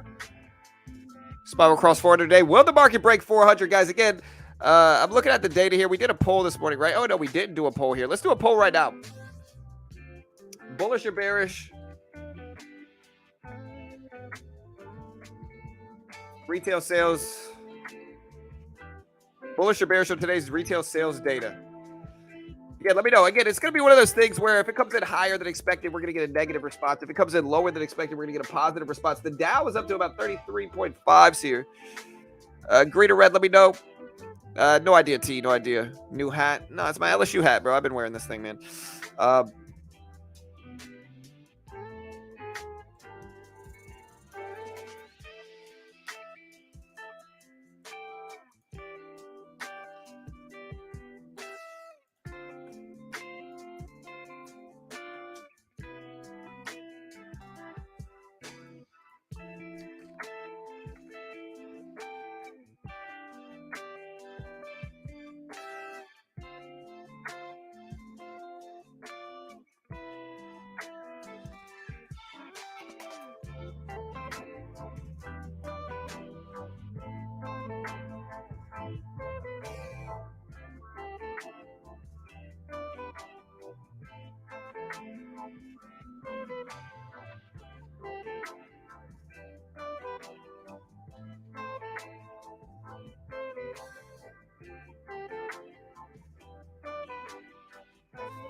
All right, guys. So market's popping back up again. Look at Target rebound all the way here. Let's see if we can find a reason for Target bouncing back up. I don't see if there's a reason Target popped back up. I don't see anything yet.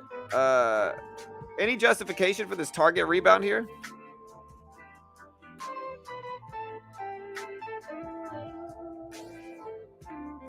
Yeah, LSU's solid this year. That's right. Go LSU.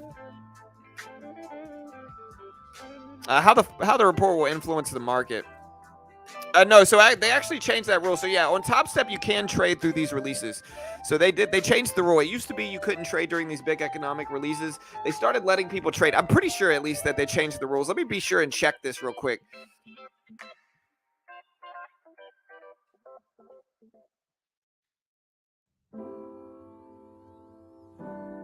So yeah, let me check this real quick. But I'm pretty sure you can actually use them.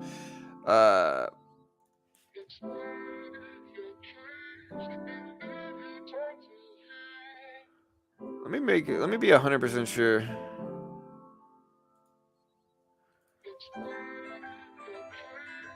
Pretty sure they changed the rule where you can trade during big economic releases. They also changed the rule. Another fun thing that they did was that they made it so where if you get eliminated from your actual funded account program, instead of having to start all the way over, they allow you to go back to phase 2. So all you got to do is pass phase 2 again, and boom, you're funded again.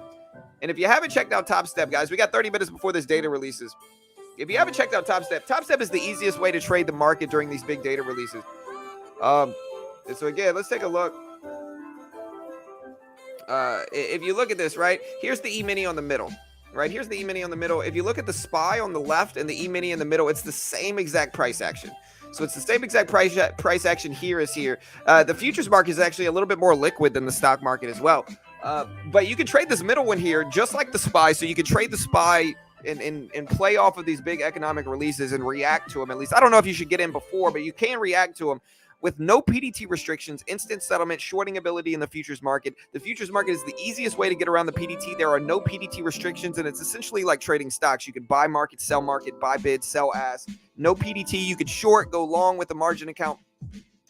Top Step is the most legitimate funded account program in the world. They pay out millions. They fund thousands of traders a year. If you look at this here, guys, Top Step paid out over $7 million since 2020. And this is not actual funding. This is in withdrawals. So these are funded traders withdrawing millions from Top Step. They fund 600 traders a month plus.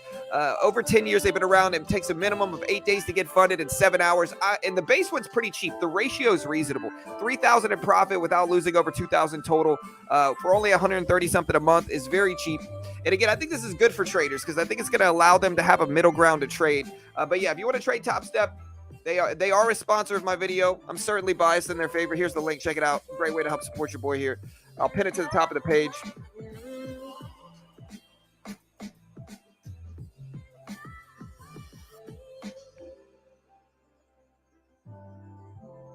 All right, guys, market popping up a little bit. Market back up to 398.60s. Target rebounding some as well here. Yeah, you could use it if you're not in the U.S. Again, I'm certainly biased in their favor. They are a sponsor of my video, guys.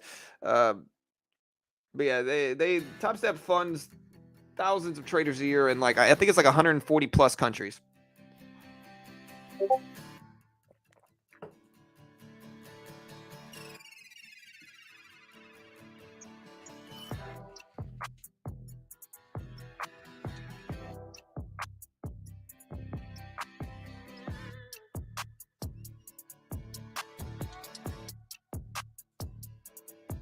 All right, guys, market's kind of popping up a little bit. We're also looking at the dollar index here, and this will be correlated with the Dixie, right? So, or with the retail sales data. So if retail sales data comes in better than expected, the dollar index will move up with it. If the retail sales data comes in lower than expected, then the market will move down with it.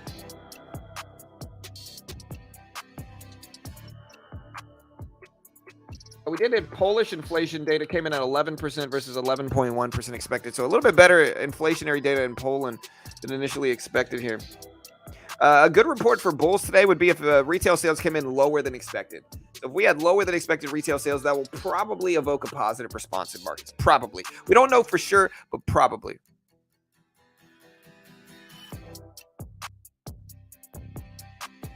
What can short squeeze? BBBY? Maybe. Again, the problem is squeezes don't last forever, though. Every time I see a big stock squeeze, and squeezes happen. Whoa, look at Target tank here. Target must be doing their earnings call right now, right? Look at Target dump here. Wow. Let me see when Target earnings are actually supposed to be scheduled here. Look at Target crash. I'm assuming it's from the earnings call. Yeah, so the conference call for Target is in progress, and they are tanking the market right now. Target just dropped heavy. Market pulled back with it.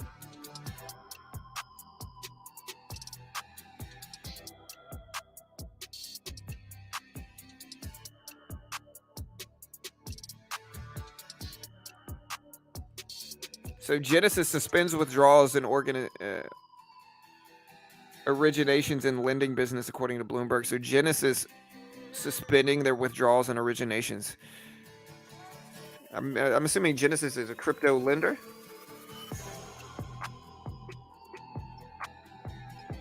Yeah. So again, y'all be careful, bro. I mean,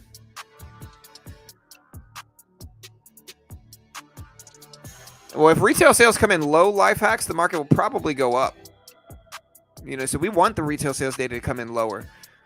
right now. That's kind of what we want. Again, that means that inflation is not as bad, I guess, so to speak, you know.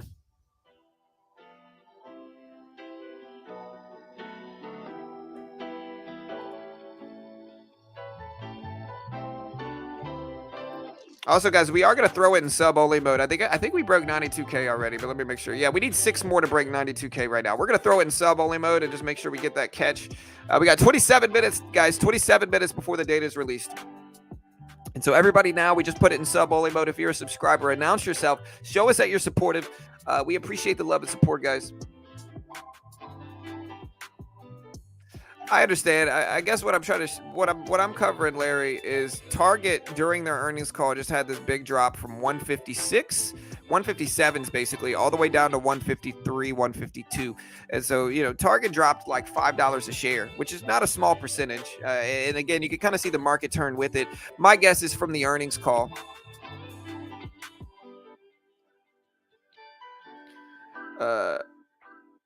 Hey, thank you, Hollow. Thank you so much. I appreciate it. Crypto leading. Lowe's already out. Dirt.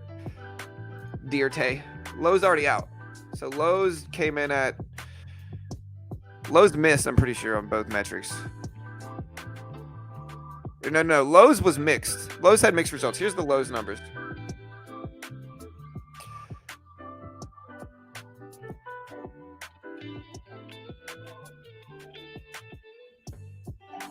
Hey, thank you, Cade, my guy. Hey, listen, we've been around since 1937, you know. In 1937, I was the best trader in the world, and I still am, okay? Get your top 3 trader list out.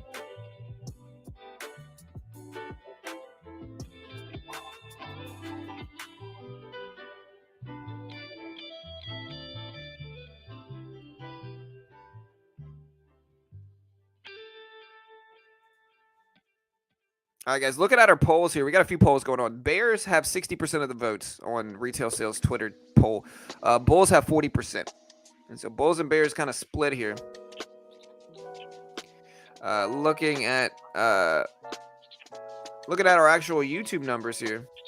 Also, thank you guys so much. We did break 92K. Thank you guys so much. We did break 92K. No, Kevin. Never, bro.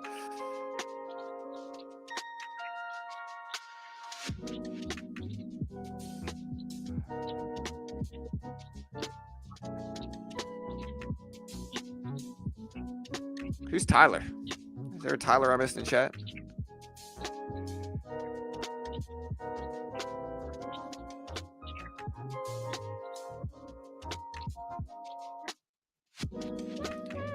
Yeah.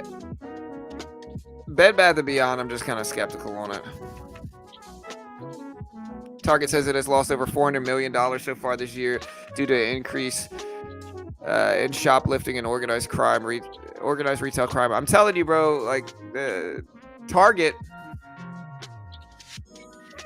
is having some pretty negative news during their earnings call.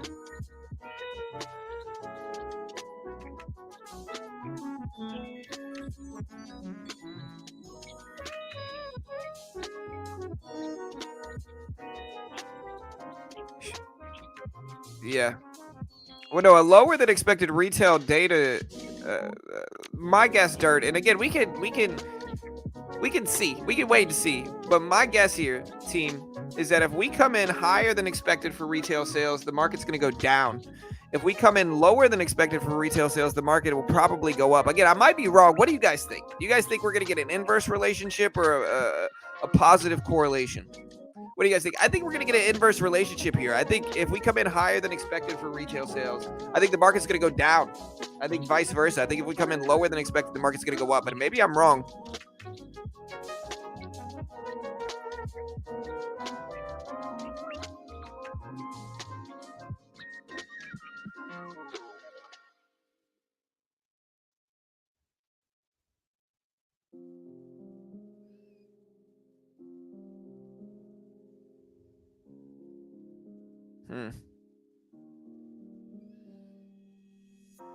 All right, guys, we got about 20 minutes left. About 20 minutes left. But what do you guys think there? You're right. I think you're right. They were awesome. I think you're right. Yeah, I do as well. That's what I'm saying. Was it Joe Dirt? What is he saying? Dirt Doe. Yeah, that's what I was saying. Doe is that we're gonna have an inverse correlation. All right, so Target CEO says that they're planning for rapidly softening demand. And again, they had to be saying some stuff during their earnings call here, but yeah, this is basically what they said. Target CEO says they're planning for rapidly softening demand here in San Francisco. Well, that's because of the laws there, Robbie. The laws up there are pretty, isn't there a law in Cali where it's like if it's less than $1,000, they don't bring you to jail or do anything. They just kind of allow it to happen. I mean, with laws like that, I mean, of course, it's going to be rampant. Um,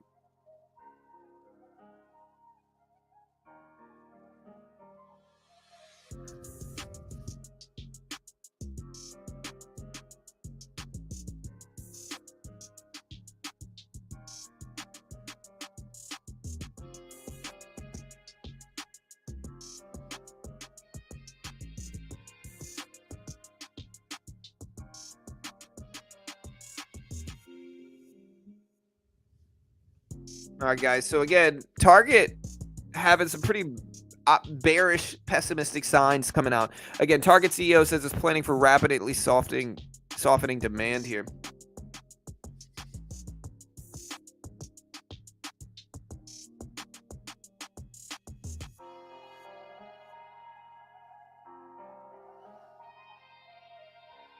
All right, guys. SPY at 398. The Dixie at 106. Sony just filed a patent for in-game NFT infrastructure for their PlayStation console. So NFTs are coming to potentially games here, man.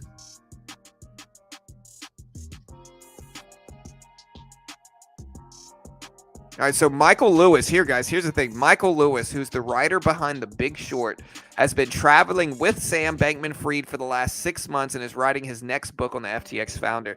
I wonder if he's going to keep going. Target breaking lows here, guys. That's like I'm saying. They're saying some negative things during the Target earnings call. As I said, Target CEO says it's planning for rapidly softening demand, according to CNBC. Our guests are exhibiting increasing price sensitivity. So basically, like, people are okay with paying a little bit more for Target prices when prices aren't already ridiculous, is basically what I'm reading this as. But when prices are like they are now, with inflation being bad and prices being overly high, people don't want to buy expensive stuff from Target. They're going to go to Walmart. People are going to start finding discounts. It's kind of what this is. And yeah, what do you guys think that means for Target here, guys? What do you guys think that means for Target? All right, guys, we got 20 minutes.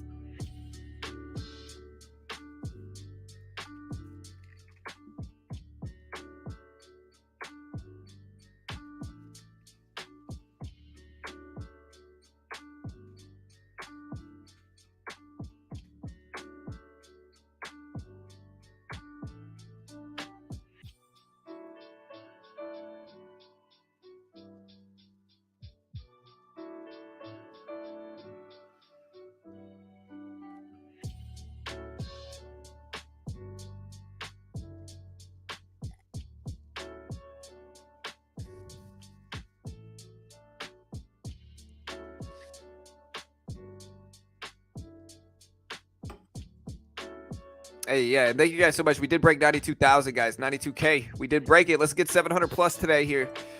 Target is overpriced. They're really not that great. Kmart, any thoughts on Upstart? I don't know. ECB's DeCoste says that inflation spike is proving highly persistent and has broadened. Still have some way to go with hikes. Specific level to be consistent with inflation objective is uncertain. And so we're kind of covering this big news here. Yeah, I'm not shorting anything right now. I'm not a big shorter, especially ahead of this big echo data.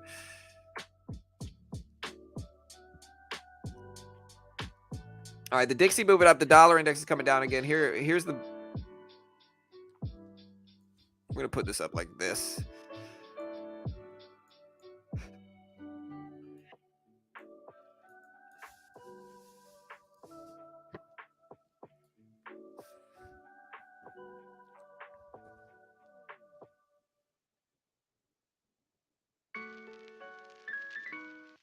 Target would just be fine. Yeah, Target will be fine long term. I mean, it's not like they're gonna go out of business. They're really not. Like, Target, they're just kind of feeling the high inflation problems right now.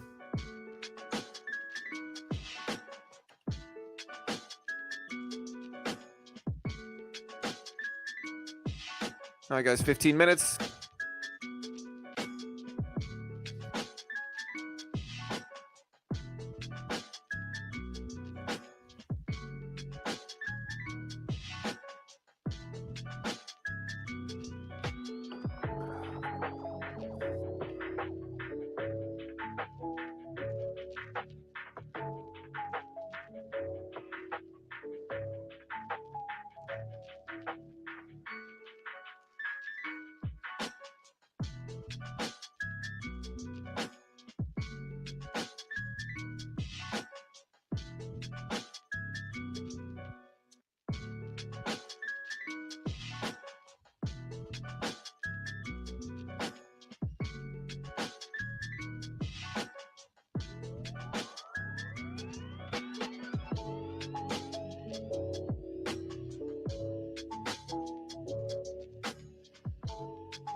Yeah, guys. So again, 16 minutes. Target's still breaking down here.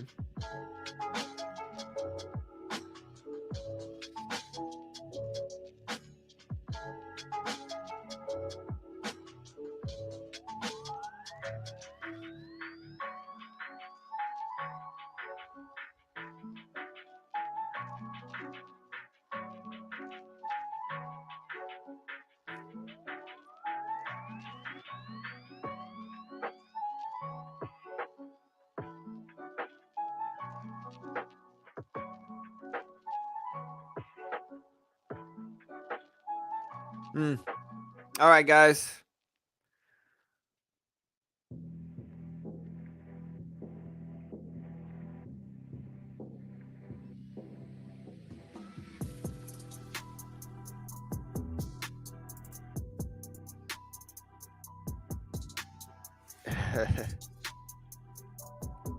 Yeah, y'all see what Tom Brady sent AB about 6 months ago? Some of the details. Tom Brady just sent Antonio a big paragraph from what Tom Brady sent AB came out.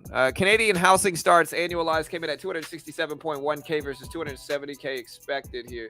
So Canadian housing starts did drop. Annualized came in at 267.1 thousand versus 270K. So about 2.9K lower than expected for Canadian housing starts.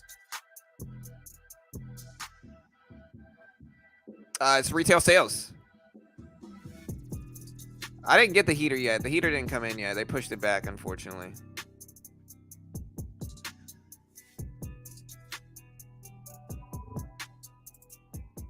I got a question. If you married a girl but found out in her past that she was would you stay or leave and she's a millionaire? Oh, if she's a millionaire, I mean, it depends, bro. It depends. Like, just stripping is one thing, you know? But, like, if it went down a different road during her time as that, then I might have to reconsider, you know? But at the same time, it depends on, you know, it depends on the situation, I guess. But, like,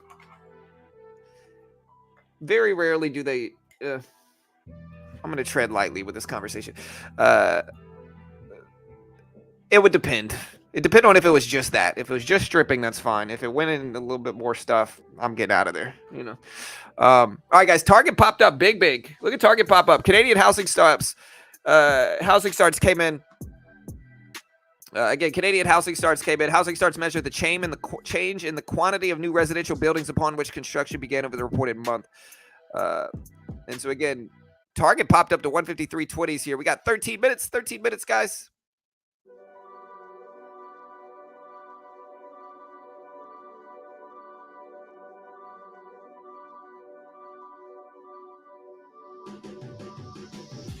Yeah, I saw that. I saw that video with Tom Brady. Yeah, I did see that.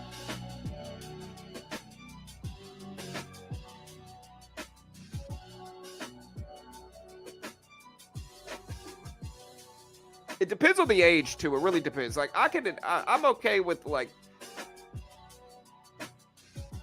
I'm okay like if my girl made some mistakes when she was really young. You know what I mean?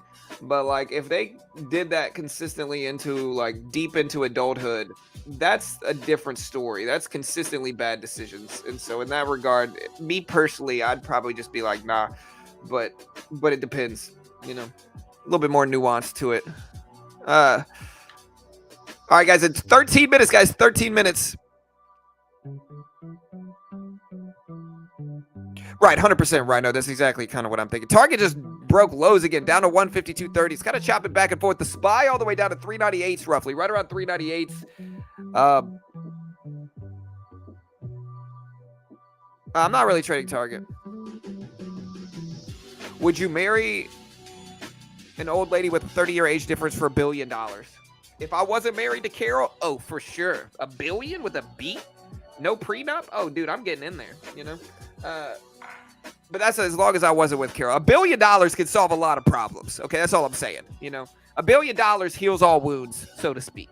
All right. But that was only if I was single. I love Carol. You know, I'm with Carol. All right, guys, we got 12 minutes. 12 minutes. Target at 152.50s. The dollar index is up to 106 here. We got about 12 minutes. Yeah, $1 billion, bro. Come on now, man. Everybody knows that's, you know. Everybody knows how they're responding there. Everybody knows the answer. All right, guys. SPY at 397s, right under 398s. The Dixie started to move up again. Target at 152.50s.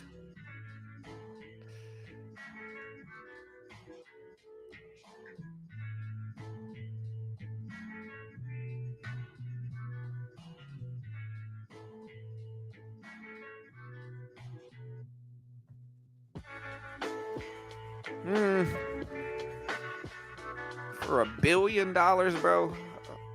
Probably, I don't know, bro. Probably not. But I don't know. I'm not. I don't know. $1 billion. I don't know.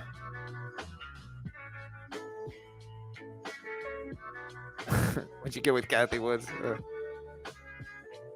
Hey, what's up, human? Hey, what's up, brother? Watching bonds and commodities, looking for updates on the Poland situation. So, yeah, basically, Rhino, what happened, essentially, what they said happened, at least, is that they said it was a mistake, that it was a false alarm for the Poland thing. So they said that was a false alarm, which is great, right? So they said false alarm. It was like an exercise of some sort. And so with that, it was just an overreaction.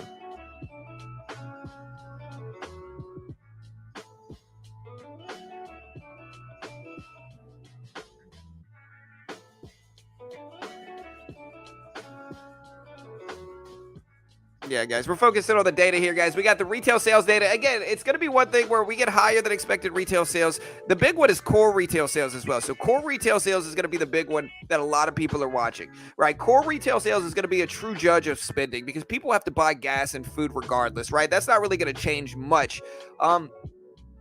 Core retail sales is excluding food and energy. And so that's going to be much more relevant metric considered by a lot of people, at least a much more relevant metric. Now, again, we'll see what happens here. 10 minutes, guys, before the data is actually released.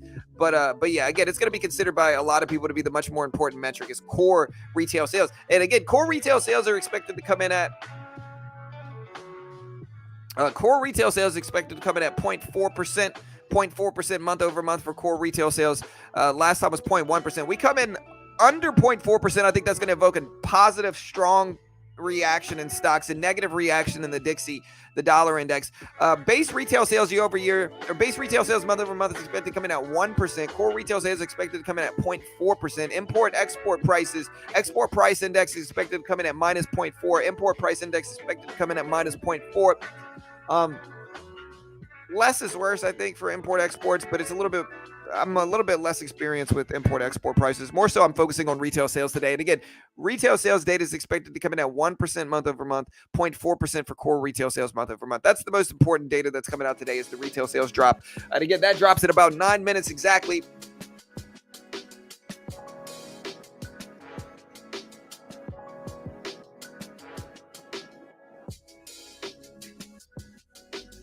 Hey, what's up, RC? Hey, hope you're doing good, brother.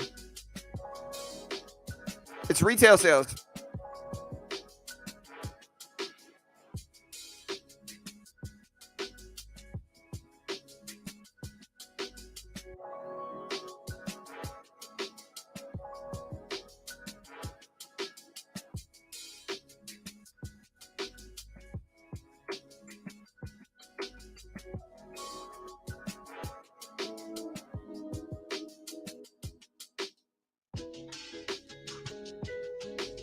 All right, guys. So, Again, we're starting to rebound back up. We're over 398s. Target's starting to bounce back up as well. Target's kind of been what's been negatively influencing the market today.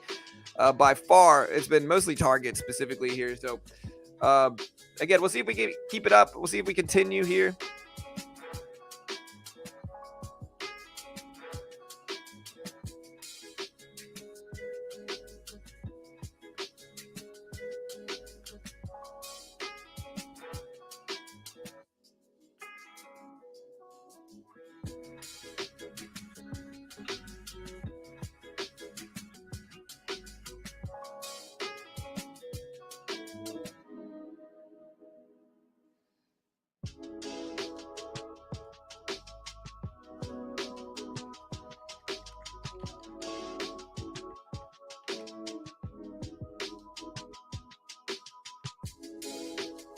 All right, guys. Target popped back up a little bit.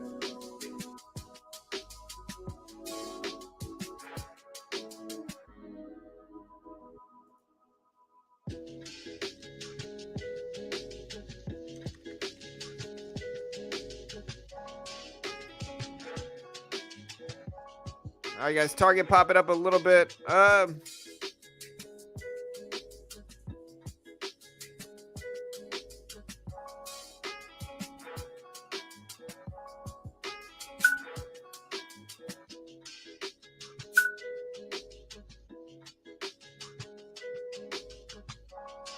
6 minutes, guys. 6 minutes.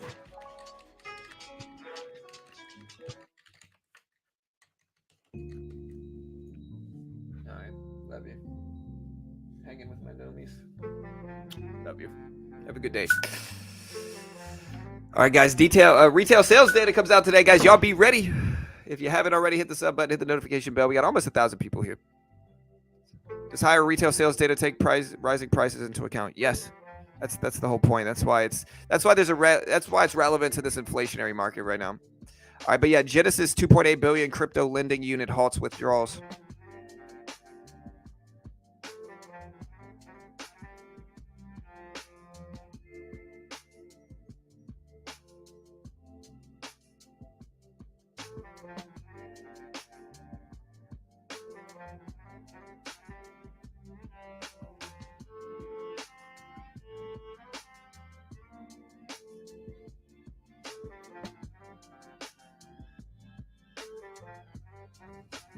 All right, guys. Target bounced it up a little bit. We'll see if the market responds positively. Less than 5 minutes, guys. Look at Target starting to ramp up here some.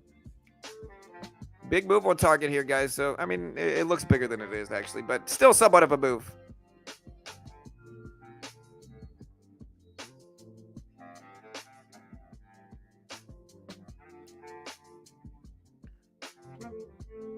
Wait, are you calling me Mark Wahlberg? Bro, I've had so many people tell me I look like so many different people, bro. They tell me I look like all these different people. I'll take Mark Wahlberg, I guess, though, if that's who you're calling me. I'm better than Forrest Griffin. Somebody said Forrest Griffin. Somebody said Ryan Felipe. I got that one a bunch. Somebody said the dude from Dexter. They said I look like the guy from Dexter. It's all better than Forrest Griffin. It's all better than Forrest Griffin. I'll accept it, you know. All right, guys. Target bounced it up a little bit. Retail sales is the most important relevant metric. It's going to be influential over movement of stocks. Core retail sales, it's subjective. Which one's more important is subjective. I would say that core retail sales is going to be a little bit more relevant in terms of market activity, but we don't know.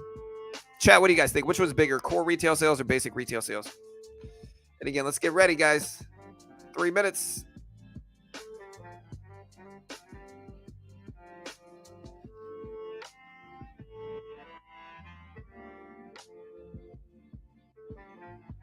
We're ready. Again, core retail sales expected to show up as 0.4%. Anything under that will probably evoke a positive response. Anything under that will probably evoke a positive response. Anything over 0.4% in core retail sales will probably evoke a negative response. Base retail sales expected to come in at 1%. Again, higher is worse, lower is better. AMC starting to rip up. We got less than 3. Yeah, we're covering NVIDIA earnings.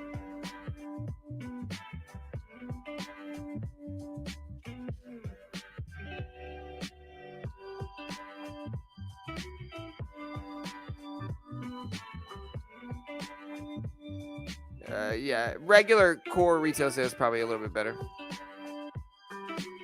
Yeah, we're streaming those earnings.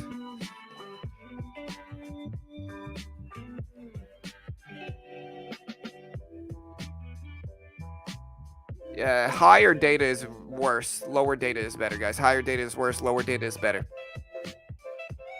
Yeah, we'll be streaming the NVIDIA earnings today too. So yeah, we will be streaming NVIDIA earnings.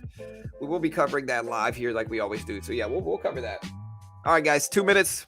How do you think NVIDIA will do today? I don't know, man. I really don't know what NVIDIA is going to do here.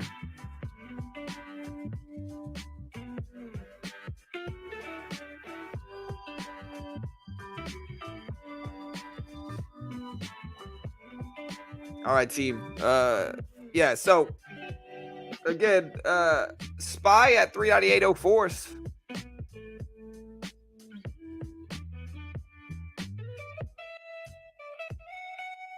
All right, a minute and a half, guys. A minute and a half. Hey, hit that subscribe button if you haven't already, team. We certainly appreciate you all. Let's see what we get. Subscribe, guys. Subscribe.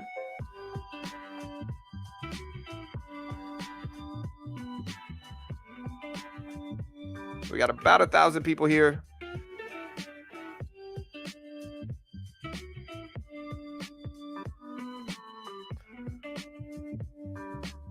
Charlie, we'll talk about it after the data drops. We got about a minute left, but yeah, we'll talk about the Izzy versus Pereira fight.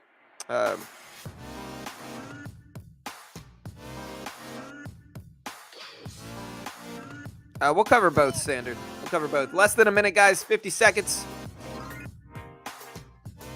All right, guys, let's do this. We are ready.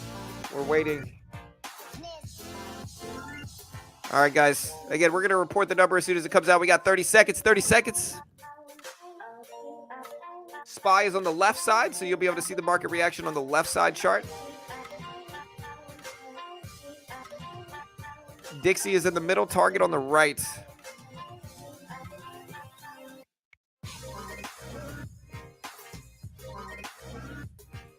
All right, guys. 10 seconds. All right, we're going to move this and clear us. All right, guys. Here we go. 5 seconds. 4 seconds. 3 seconds. 2 seconds. All right, guys. Let's see what it shows up as. Core retail sales, import-export prices came in at -3% for export. 1.3% for core retail sales. Way worse than expected. 1.3% for core retail sales. Base retail sales came in at 1.3% as well. So core retail sales came in at 1.3 and base retail sales came in at 1.3. Noticeably worse or higher than expected, and that is evoking a negative response in stocks. Again, worse than expected retail sales data. We came in at 1.3% for core, 1.3% for regular. So yeah, that's bad. That's worse than expected. Like I said, guys, I told you, higher retail sales number came in will evoke a negative response in stocks. So again, worse than expected retail sales data.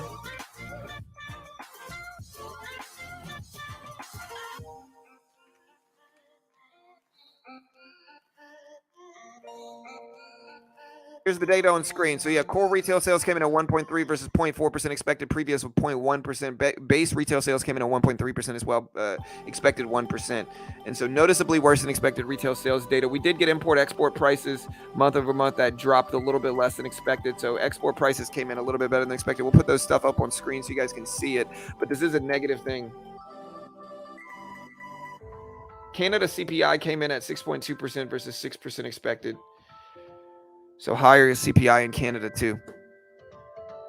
My stocks are still not moving. Well, the SPY is moving. The market's moving. You can see the market on the left here. This is the market right now. Big drop from it.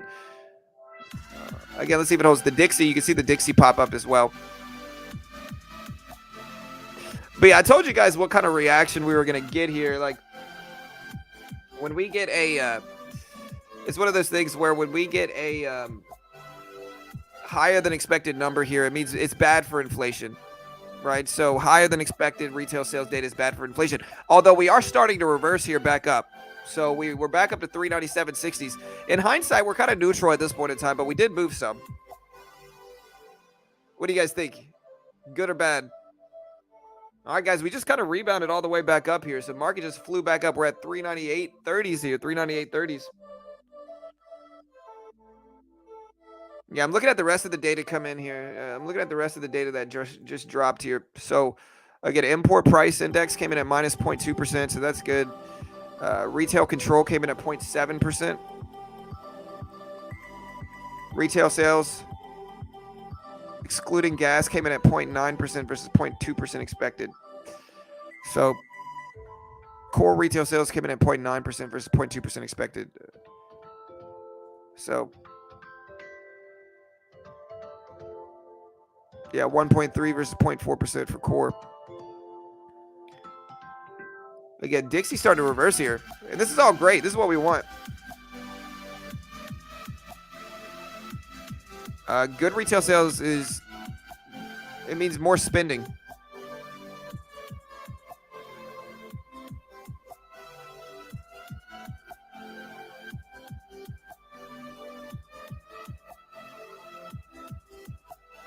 Yeah, so again, we're kind of neutral right now. We're slightly green from this, which is good. Honestly, regardless of whether we're getting the reaction, like I said, you never really know how we're going to react. Conventionally, usually higher retail sales is worse for inflationary markets. And so that's what kind of why we got that big drop after they were released. But we didn't just get retail sales data. We got a lot of other data that just dropped recently. Specifically, we got Canadian CPI came in neutral month over month. Import export prices came in a little bit higher or a little bit lower. I mean, I think Canada CPI came out. Just a lot of different stuff.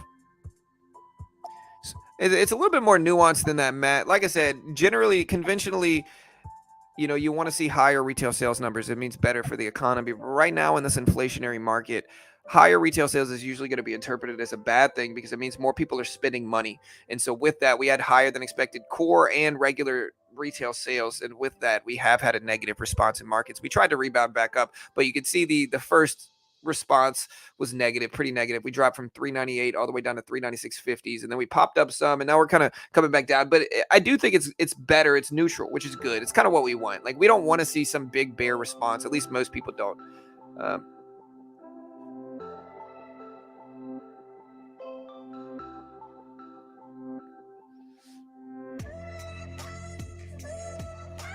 This tells me the general public is trying to fix their household money issues right now, and it may be a process for some time.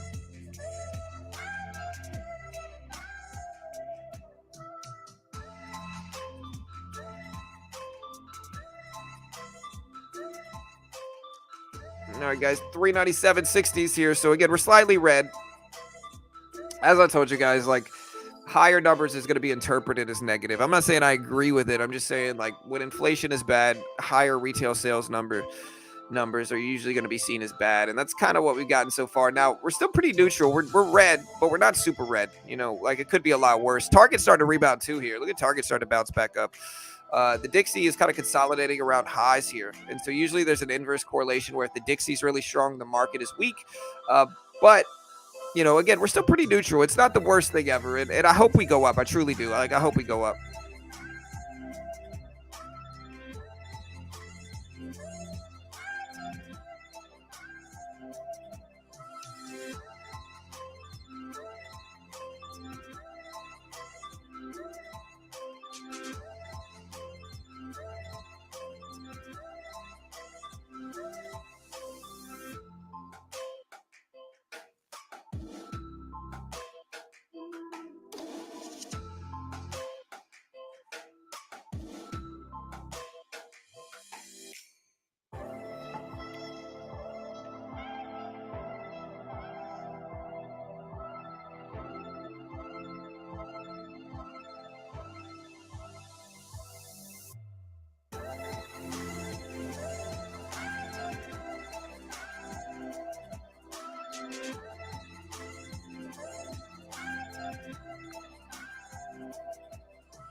All right, guys. So yeah, we're right around 398s.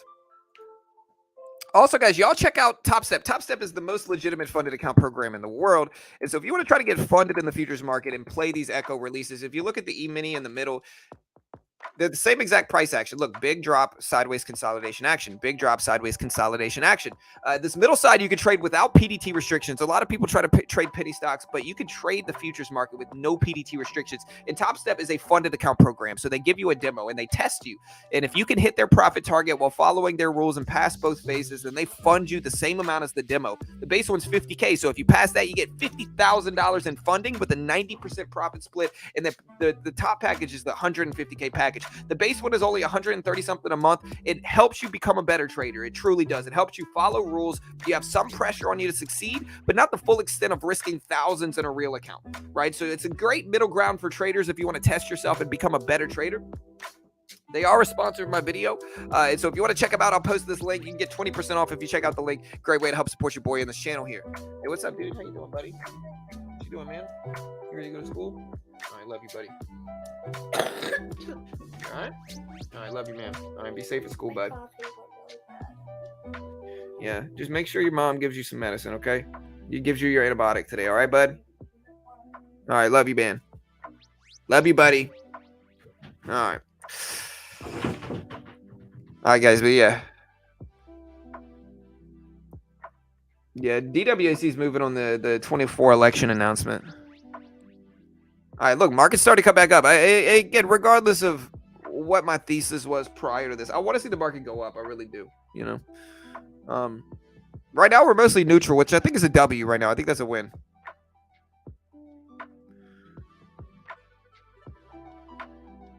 Yeah, I got a couple kids, man. My daughter's a teenager right now. There we go. All right, guys. So let's see if the market can hold the gains that we made here. That would be lovely if we can. Hopefully we do.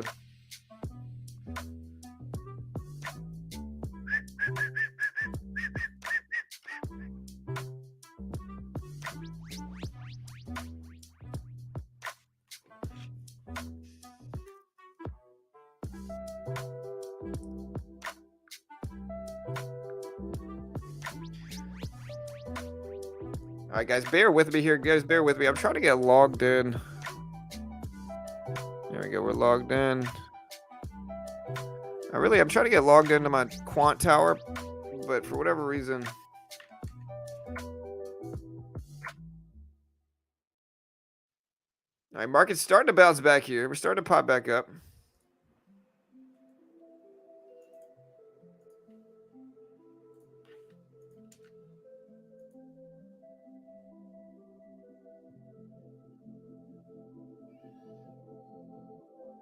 All right, guys, market's popping back up. Good, man. I hope we do. Like, I hope we bounce back up, man. I really do.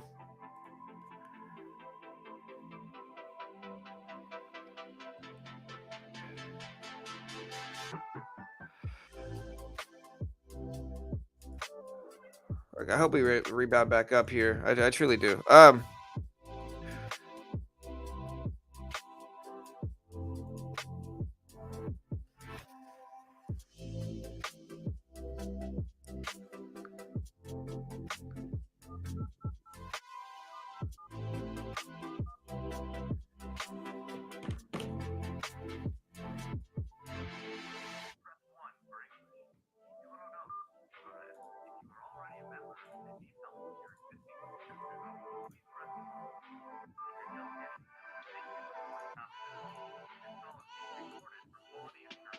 All right, guys, market just went green on the day.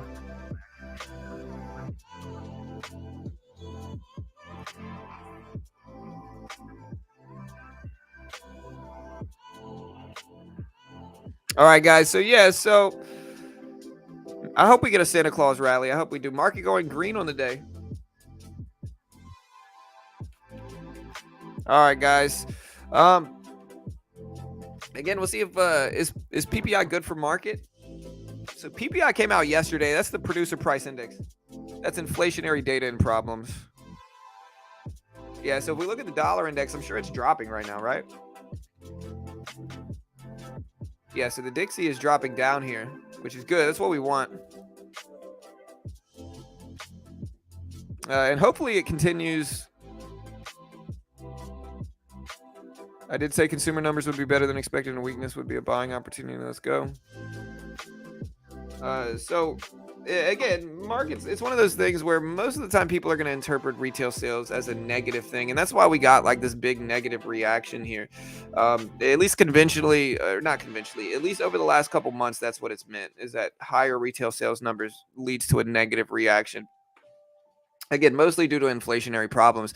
Now, I think the market is still a little bit reeling from the news of the missile, and we're still pretty much break even. We actually haven't gone green yet. Here's where we were when the data came out. We were right around 398.14. We're still at 397.80, so we're still actually red from when this data released. The E-mini went green for a tad bit today. If we look at the E-mini on the middle chart here, it went green for a tad bit today, but the market, the S&P 500, the SPY is still red, and still actually red from when the data came out as well. And so we still got some time. We just got to kind of wait and see how the bigger response is going to be.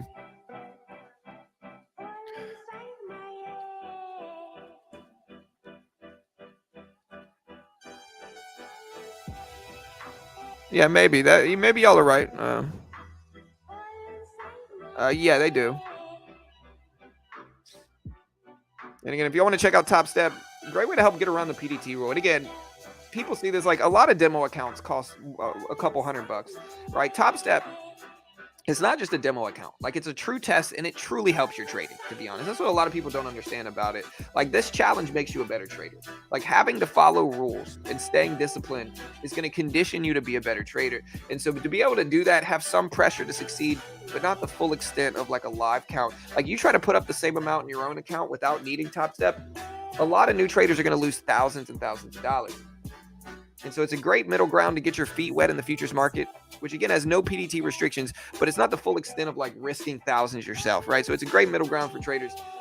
You guys know me. I trade a 30,000, 120K buying power account on Thinkorswim. And so I don't really need to get funded on Top Step. But I'm taking it because it makes you a better trader, man. It just does. It makes you a better trader. And again, if you want to check it out, you can find the link in the description. You can also see the link right here.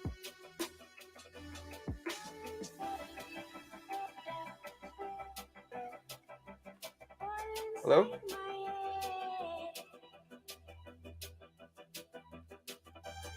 Hello?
All right, sorry guys. Yeah, I was on the phone. I was trying to get my Quant Tower thing working, which I finally got it working here. SPY just ripped green over the previous closing price, and I truly do think I hope it holds. I hope we get back over 400 today. Is what I. Yeah, I was on the phone, guys. My bad. Um,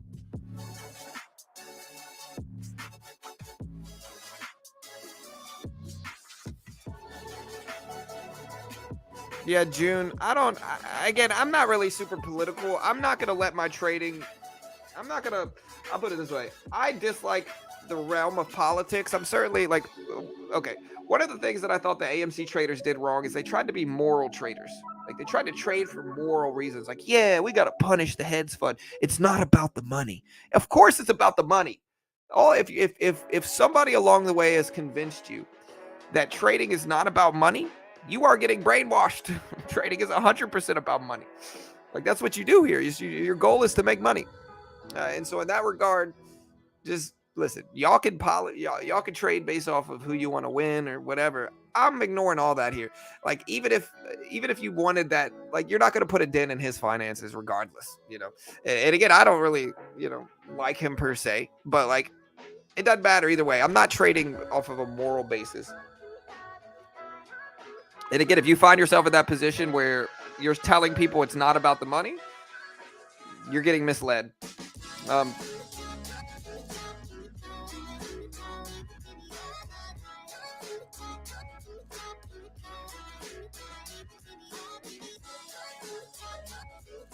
Quant trading? Oh, yeah, it can be good. I'm a programmer myself, so like it could be profitable. All right, we are in here with our account. Finally, man, it took a little bit, but we are in here. There we go. All right, yeah, we are in here, guys.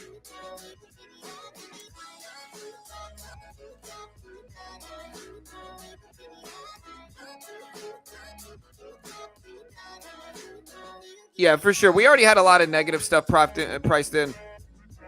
Again, I hope we're pretty neutral right now, though. Like retail sales came in worse than expected, which were higher than expected, which is not really, it's what we would conventionally want, but right now in this weird economy, it's not what we want. And so in that regard, like we did come in higher than expected and have a negative response initially, and then we kind of started to bounce back. We're still pretty neutral from this data report. We're kind of back and forth, pretty sideways and neutral here. The Dixie up to 106s. So Dixie started to move up with it as well. Yeah, luck. I got really lucky, and I never put a cent into FTX, so I got really, really lucky. Can you explain why it's worse to be higher? I mean, I don't know what it's going to be. Again, it's more nuanced than like a regular release here. So like this is more nuanced than like a conventional release like PPI, where it's like higher is obviously worse and lower is obviously better. This is more nuanced than that. A lot of people think there's going to be an inverse relationship between retail sales and stock market activity, mostly because higher retail numbers means that spending is still high. If spending is still high, generally speaking, inflation is still bad, right? So right now in this market, anything that could be interpreted as more spending, as more retail spending, is going to be seen as negative because we're in a peak time of inflation. Inflation's really bad, and so more people spending is not going to discourage businesses. We want to see less people spending, so in turn we have less spending, and businesses must in turn lower pricing. Is what we kind of want right now. It's why we dropped these retail sales, and we initially got a big negative reaction, and we had a lot of data drop right at that point in time, and so we tried to move back up, but we're mostly choppy and neutral.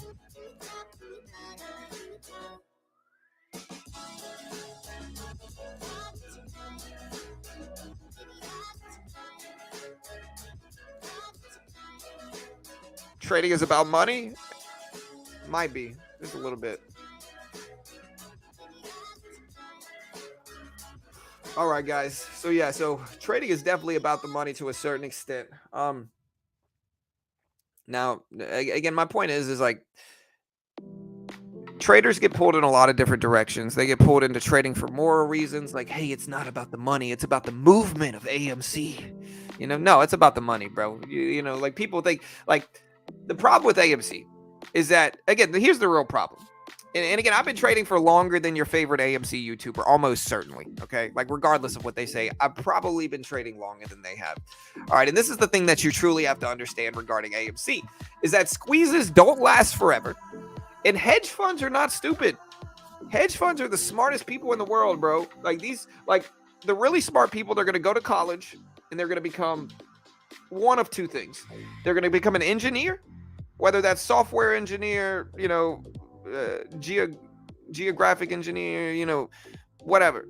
They're going to become an engineer of some sort. They're also, the other ones are going to become finance people. They're going to become hedge fund people. They're going to become quants. They're going to become all this different stuff. So the hedge funds are some of the smartest people in the world, and that's not really arguable. And they're not stupid. They might have made a mistake with GameStop where they lost billions of dollars. But if you think they're going to turn around and make that same mistake right after that, within a year from the previous one, you're wrong. They're not going to make the same mistake like that again. Not anytime soon, at least. So if you think they're going to aggressively short one of these meme stocks like that, in the same way they did GameStop, they're not stupid. Like, these are some of the smartest people in the world. Like, squeezes don't last forever, and hedge funds are not dumb. And again, part of the problem is that you got a bunch of traders that entered during the AMC movement, and they just think squeezes are going to happen nonstop, and that's just not true. Every now and then you get a squeeze, but to the degree of GameStop's initial squeeze is incredibly rare.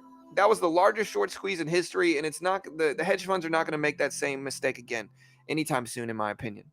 They might short something aggressively, but they're not going to get into 130% short float of a really well-known company that is easily squeezable. It's just not going to happen, And so it's one of the reasons, like, you saw the GameStop squeeze, and you might have seen some other smaller squeezes like Bed Bath and some other stuff, but you haven't seen anything to the level of GameStop since it happened. Why? Because hedge funds aren't stupid. Like, these people have billions of dollars. They're incredibly intelligent people, and they're not going to make that same mistake again,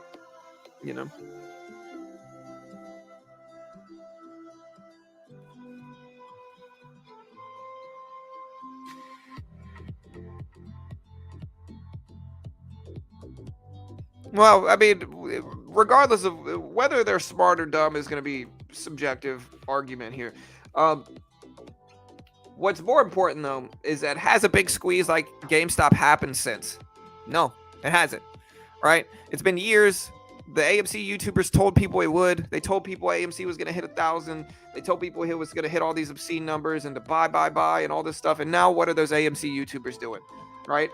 They're kind of saying, oh, well, let's go talk about this now. We're going to cover the FOMC now. We're not even going to mention AMC. We're just going to kind of pivot to something else.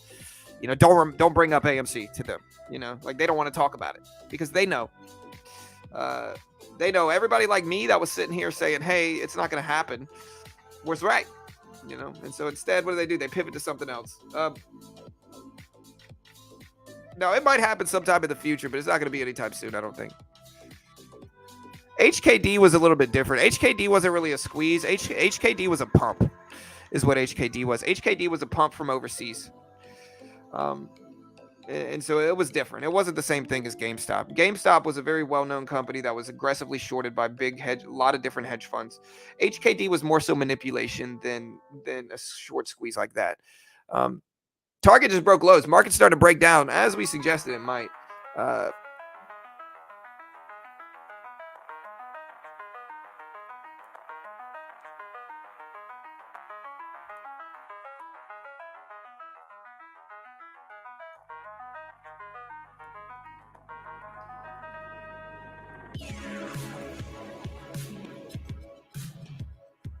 Yeah, HKD was pure manipulation. It wasn't like GameStop was a real short squeeze. HKD was just a company manipulating and pumping itself up with pure manipulation and fraud is what HKD was. Like obviously manipulation and fraud. Like HKD pump happened with no liquidity, no volume. Like it just kind of got pumped up all of a sudden. Traders were trapped in there. It's completely different than this. Again, the easiest way to look at it is like people said it would happen with AMC. Has it happened yet? In years since they said that.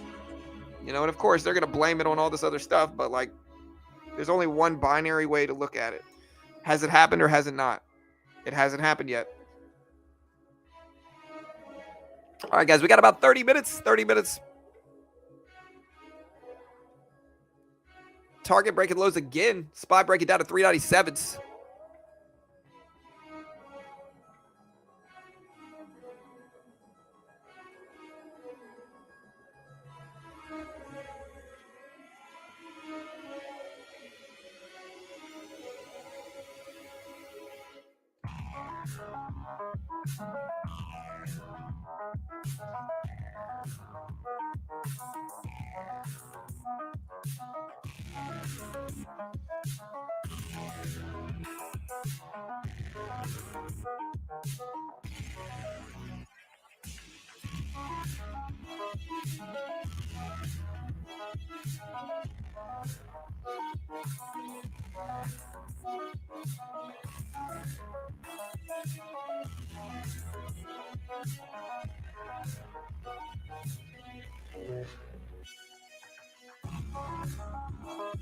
All right, guys. So yeah, we're kind of watching the data here to see if we get anything good.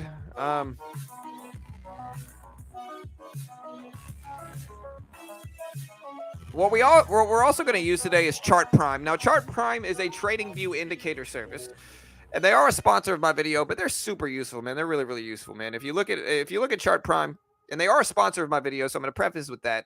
But if you look at this is a trading view indicator service. You can use it on stocks, crypto, futures. It's surprisingly accurate. Look, possible reversal up. And this is a predictive algorithm that they use to determine price action, right? Possible reversal up. Look at this big move up here, gap up. Possible reversal down. And you can see the blue letter is their predictive algorithm.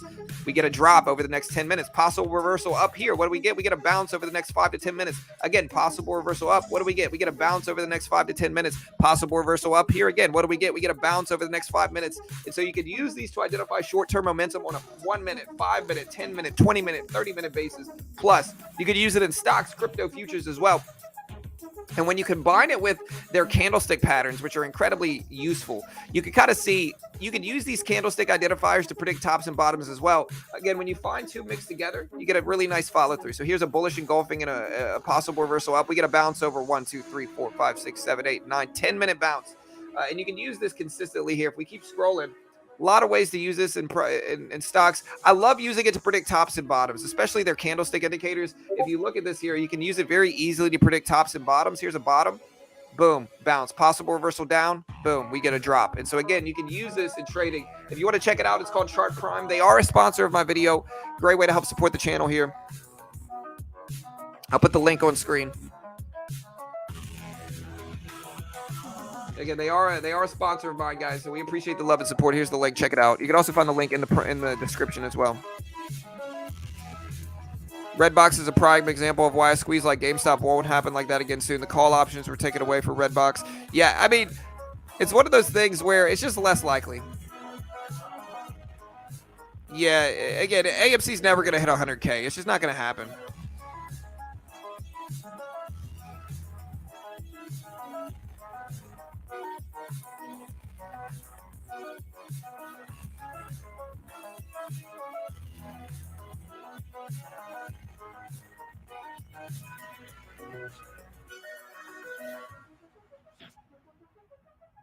Yeah.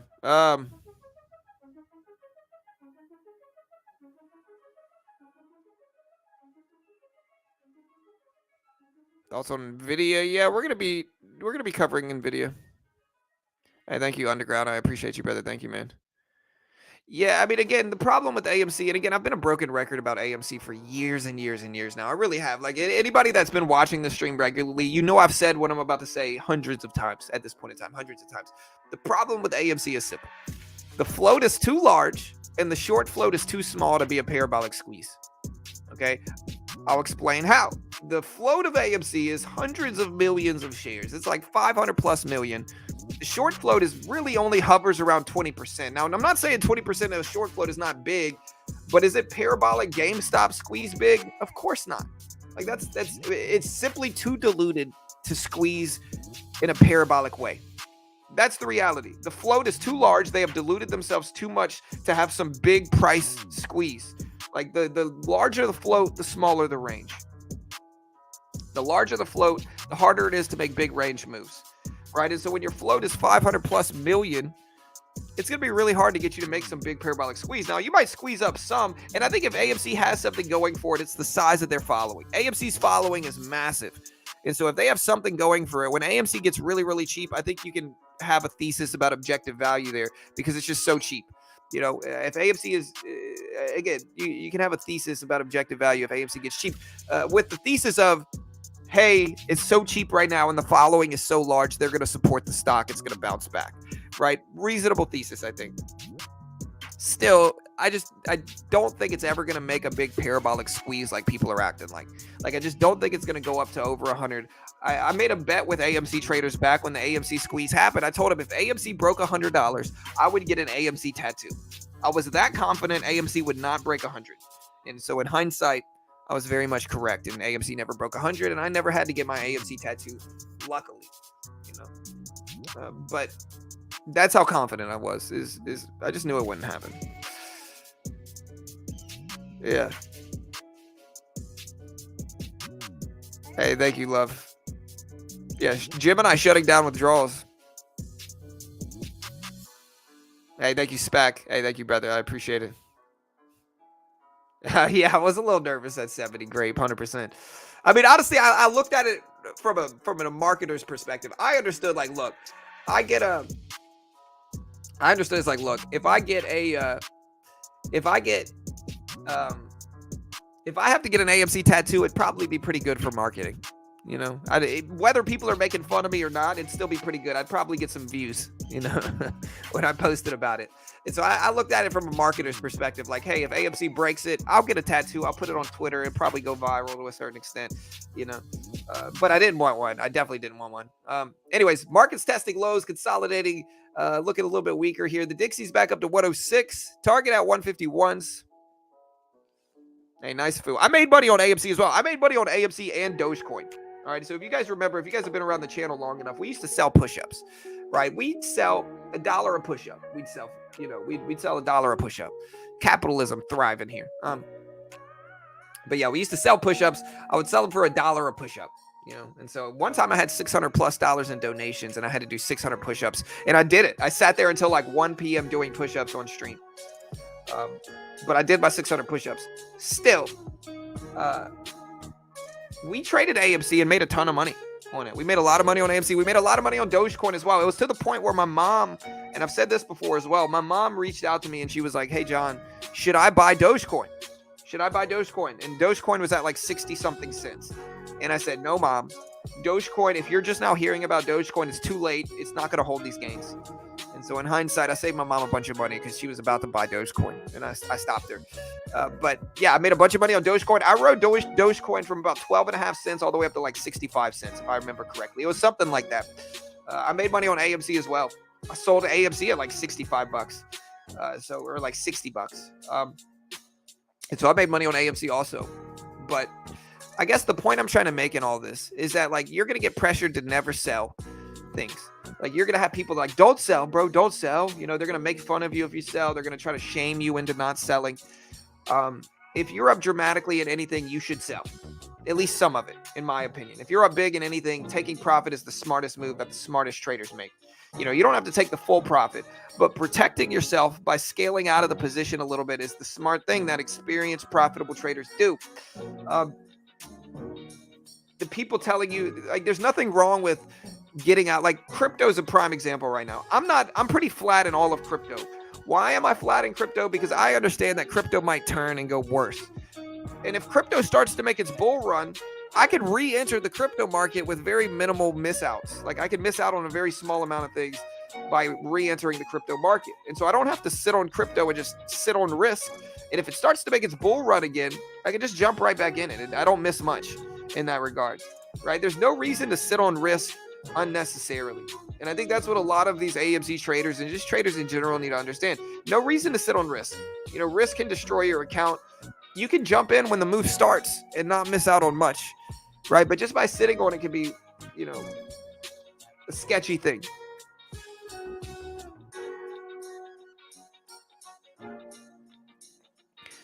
And like in the end, the culture of trading needs to change where people are saying diamond hands, diamond hands. It's like, bro, if you're holding a blue chip stock like Apple or Disney, sure, be a diamond hands. Okay, like be diamond hands if you're in Apple or Disney, because the likelihood that the stock is going to come back is noticeably higher if it's a blue chip company. Like I can hold Disney long enough and it's going to get higher than I bought it. Eventually, time heals wounds in large blue chip companies. In mid caps like AMC, sitting on those can be incredibly dangerous, and it's just the truth, right? And the people telling you not to trade are people that are down big and they want you to influence their positions. And I get it, but it's like diversification is a huge edge. You should never go super hard on one specific stock only. It's just going to be risky.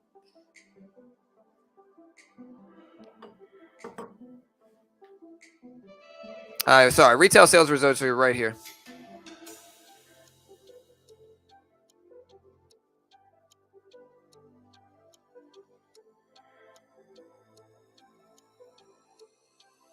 Yeah, if you're up, take profit, man. Like I said, the edge you get from being able to say, hey, I'm up huge in this, let me cut a piece of it off, is profound.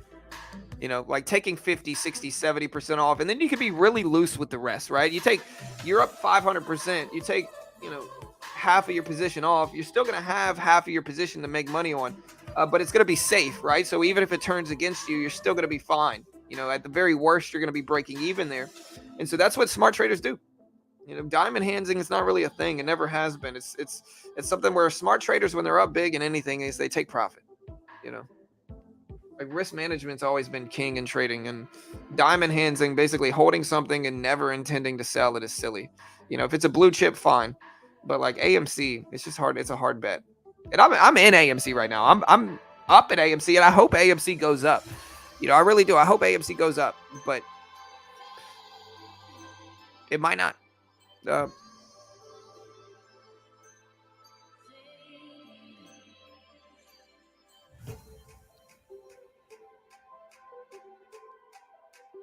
the mustard days. Yeah, really. Before that, it was push-ups. So it went from we sold push-ups for $1 a piece, and then we sold mustard and spoons for $70 a spoon.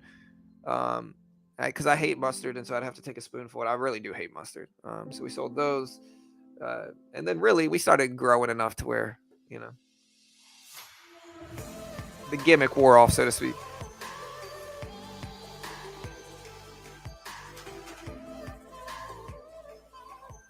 Yeah, Martin knows. Yeah, I don't know about the bots, bro. I'm not sending the bots,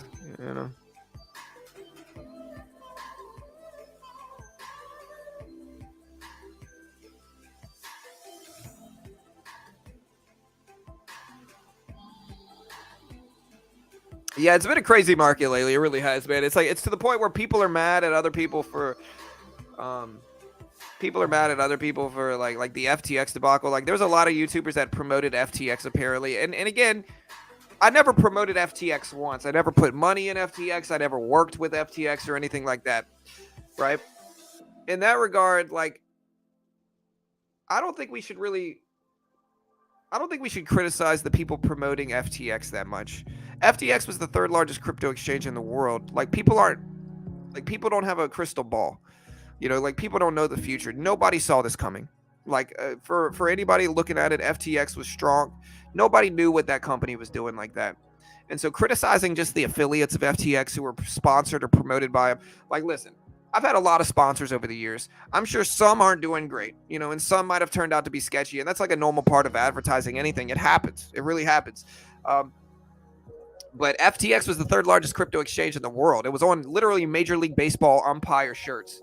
You could see FTX. NFL was sponsored by FTX. You know, it was on, UFC, I think was as well. And so it's one of those things where it's like, look, everybody promoted FTX. I didn't, but like a lot of people did. And I don't think criticizing and I don't think acting like the people who promoted them are scamming their viewers is anything. I think people dislike those YouTubers. And so they found an outlet to criticize them with, is what I think, and I dislike some of the YouTubers as well. I'm not saying that. What I'm saying though is that, like, that's not really a valid criticism in my opinion, because like everybody was promoting FTX, Major League Baseball, UFC, NFL, you know what I mean? It's like nobody saw this coming. It was a complete random anomaly. Maybe not an anomaly, but it was nobody has a crystal ball,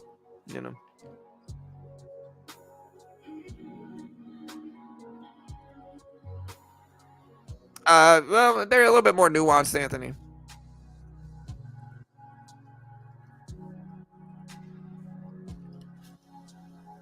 Did FTX try to court you? No, I never even heard about FTX. Like, luckily, I don't know if I got through this unscathed. I never promoted FTX. I never used FTX ever. Like, the only crypto brokerages I've used BitGet because they were a sponsor of mine. I've used Webull, and I've used Coinbase. Those three are the main ones. I've used Kraken as well. I've used Bittrex. I've used a few other ones, but I've never used FTX somehow. Somehow I got through with never using them, and I'm lucky.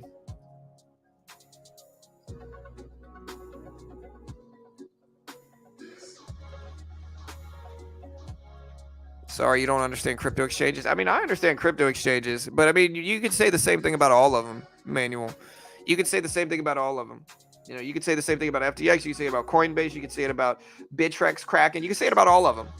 And so again, nobody really understood that it was to the degree that it was. Like, I know BitBoy came out criticizing them, but he had kind of like a personal beef with Sam as well, to where it was like they kind of went back and forth on Twitter.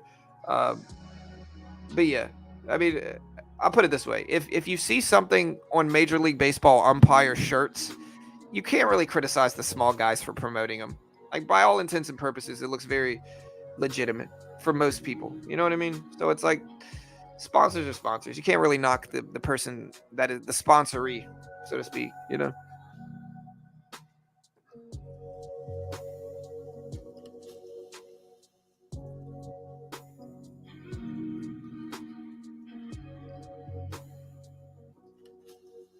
Yeah, I mean, I think the biggest outcome of this is that DeFi, cold storage, stuff like that are going to be the future of crypto. I think everybody, even Coinbase, I think they're either going to need to be publicly listed.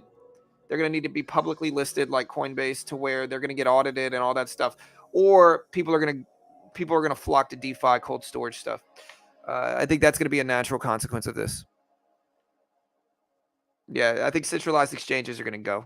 I think they're either going to have to be publicly listed, to where they're getting actually investigated heavily throughout. They're going to be heavily regulated, or it's going to be DeFi or cold storage.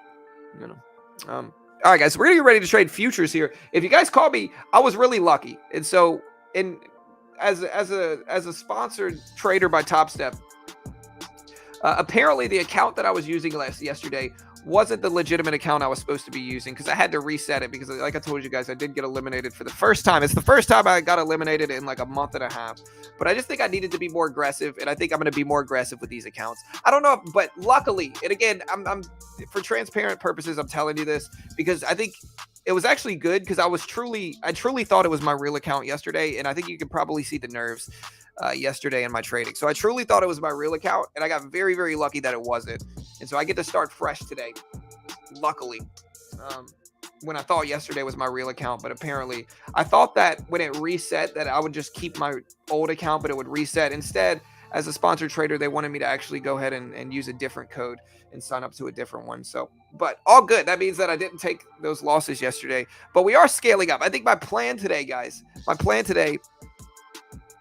is I'm going to be trading the micros. I think after yesterday, I don't think I'm going to be trading the macros like that. I think the macro E-mini is just too volatile. I think I need to trade maybe like 3 contracts minimum of the micro is what my plan is today. Like 3 contracts minimum of the micro. Let me know what you guys think. Do you guys think that's a good plan? I just think the macro was a little bit too volatile in that regard. I think it was just a little bit too volatile.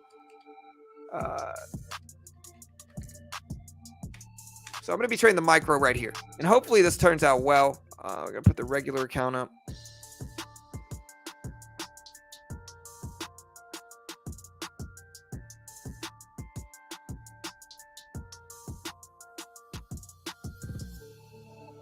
Right, exactly, Anthony. If MLB, which has millions of dollars, can't find out they're corrupt, how can you blame an individual for taking them as a sponsor? 100%. That's what people have to really look at. Again, this boils down to people dislike those traders, and so now they have an outlet to criticize. Is what it really boils down to. Uh, and it is what it is. But I might agree or disagree with some of the people that promoted FTX, but I don't think we should criticize them for promoting them. I don't think anybody really understood the degree of fraud that was going on in FTX. Anyways.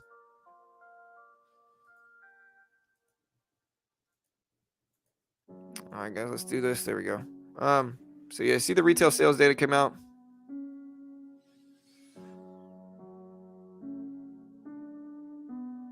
Shorting Nvidia today before earnings. Good luck, bro. Be careful, man. Again, I don't take any big positions ahead of earnings. I wait for the earnings to drop and then play those. And we are going to be streaming Nvidia today, so be ready. But it was up tiny. Yeah, I was lucky, man. Again, it wasn't intentional. If it was intentional, it probably makes me look worse that I didn't know. So I promise it wasn't intentional. But I do think I'm lucky in that regard to where I can kind of start fresh today. Again, what I'm going to do. And I mean, again, guys, if you see my progress, like I could have kept trading small on Top Step. I really could have. Like I could have kept trading small like I was and gotten fine and been fine. It would have taken so long to get funded, and I do have some good resources as a sponsored trader that I think it makes more sense to just be aggressive. I might have to lose a few accounts. I think that's a normal part of it. Every trader on YouTube that's been doing Top Step, generally speaking, doesn't get funded in their first account. Usually they have to reset at least a couple times. And so I think that's a pretty normal thing, and I think that's what most traders are going to have to go through if they want to get funded. The good news is that, like, if you look at my actual graph here, once I'm funded, I can revert back to the trading I was doing prior to that. So like, here's my graph. Once I'm funded, I can revert back to the trading that got me here without the risk, right? So it's like, once I'm funded, I can shoot for, wait, what happened? Once I'm funded, I can shoot for like $100 to $200 a day, not get anywhere near my max loss per day. Once I'm funded, I can, like I said, here's my graph. Once I'm funded, I can trade like I did here without getting anywhere near my max loss. And so that's the plan. But regardless of anything, like, I don't even claim to be a good trader. I'm not an expert. Like, people always try to say, oh, this trader's better. This trader's better. But like, none of it matters. I'm not even claiming to be an expert or a good trader. I'm just a resource and community for trading. My channel's called Beginner Trading because of that. And we're just a resource for traders to get together and have free data and have free info, free stock market news, free data, free community of traders with a free chat room.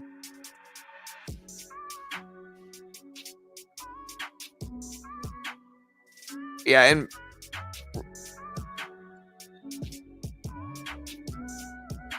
yeah, we're going to cover the industrial data that drops today for sure. Yeah, so don't worry. We're going to cover all that stuff too. And again, thank you guys so much. We did break 92,000 subscribers today. We broke 92,000. Beautiful day, guys. Thank you so much. We appreciate it. We really do. Been an exciting time for this community. It really has. It's been an amazing time. Super exciting. The growth that we've put out lately has been, amazing. We've been growing by thousands of subs a month, thousands and thousands of subs. Our views are up hundreds of percent. And again, like, I'm not even a day trading channel. Like, we're a stock market channel. We're not even a stock market channel. We're just a market channel. Like, we cover broad economy, stock market news. Like, I don't want to be a day trading guru out here trying to sell courses. I'd rather just put everything out there and cover big stock market news. My swing trades have been a little bit better than my day trades lately anyway. Like, my swing trades have been on point to the point where I kind of want to take some big size in swing trades. I haven't really done much lately in swing trades. I kind of need my prices to hit. I need value, and I don't see value right now in anything yet. Not quite yet. Disney's still a little bit too high. If it dips down to $90, I'll buy it. Maybe if Nvidia has like really bad earnings, I'll buy them up if it gets down to like 130s. But we'll see.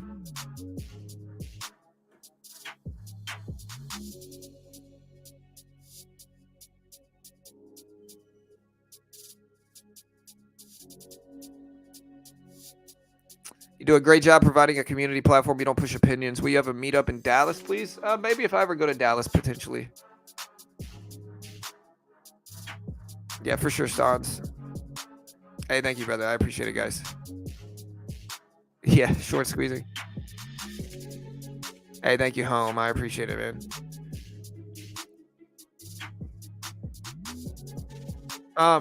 Yeah, so I said it before. Most of the haters are actually people who wanted to, like, most of the haters that we get here are people that, like, I had a few traders that I had to ban recently.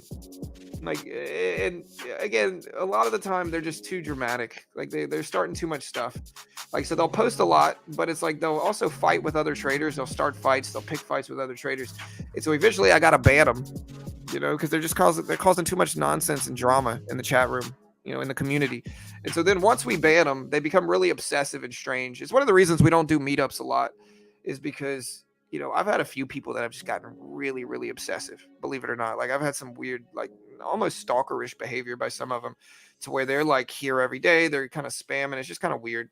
But I think it kind of comes with the territory as well. But a lot of the time, those are the haters, and they're just kind of creating new accounts over and over again. But yeah, we have 7 minutes, team. 7 minutes. Market's got to break it down a little bit. I want to put the VWAP up here.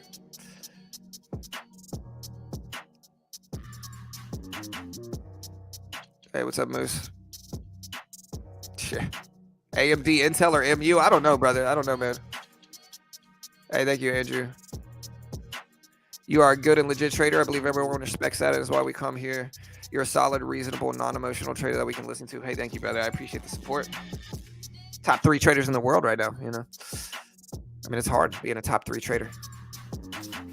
You know, I appreciate it. Looking at our polls here, pretty split down the middle here. We got about 1,000 votes, bullish or bearish from today's retail sales data. About 51% are bullish, 49% are bearish.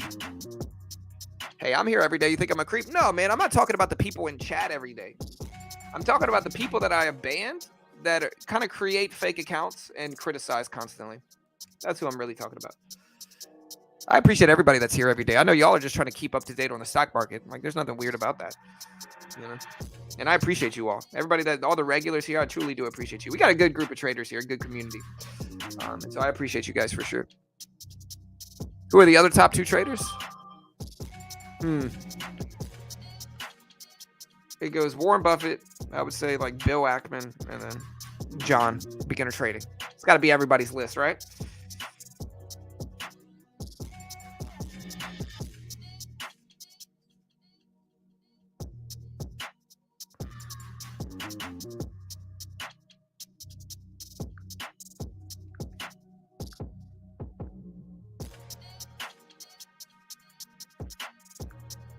All right, guys, less than 5 minutes, about 4 minutes, really, about 4.5 minutes. NVIDIA breaking lows down here. So whoever said they were shorting NVIDIA, they're probably sitting pretty nice right now, because NVIDIA's got to break it down. Should I stand up? Kevin Costner as my bodyguard? Like the postman?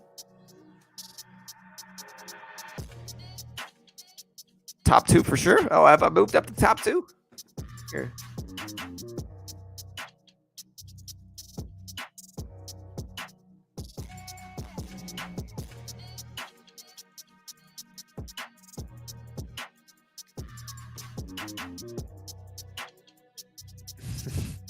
God, yeah, maybe, man.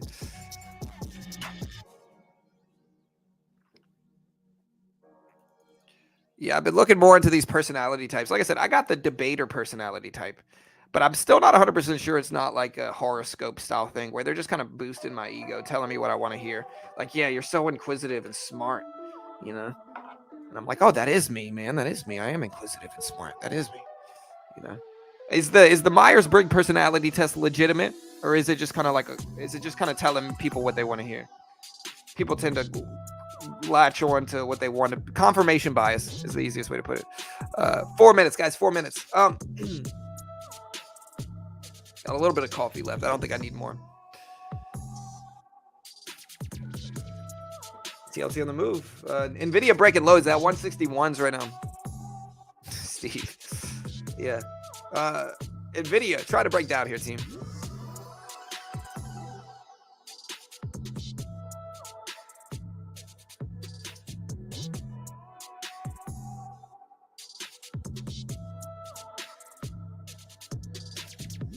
Again, we're going to trade 3 contracts at the micro minimum. No, 3 contracts at the micro minimum. I think that's the way we have to do it. I think that's the best way to do it. It's 3 contracts at the micro. Not push a little bit, not push as hard as we did yesterday. Let ranges to break.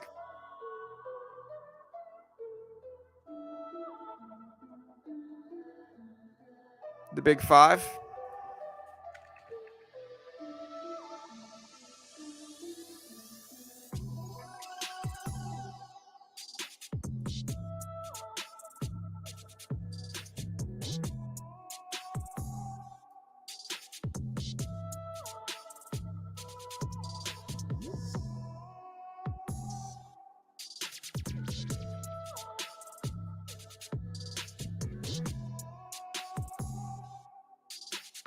All right, guys, the NVIDIA popping up a little bit short term here. We do have about 2 minutes left, a little bit less than that, actually, before the market opened. Again, since we had retail sales data came in higher than expected, the market has turned to the downside here.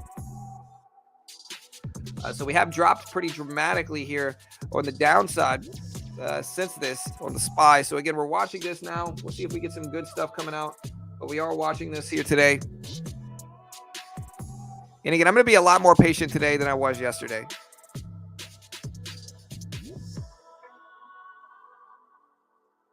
Oh, yeah, definitely triple B. I heard it was the 3rd largest cover in the world right then, when it dropped, I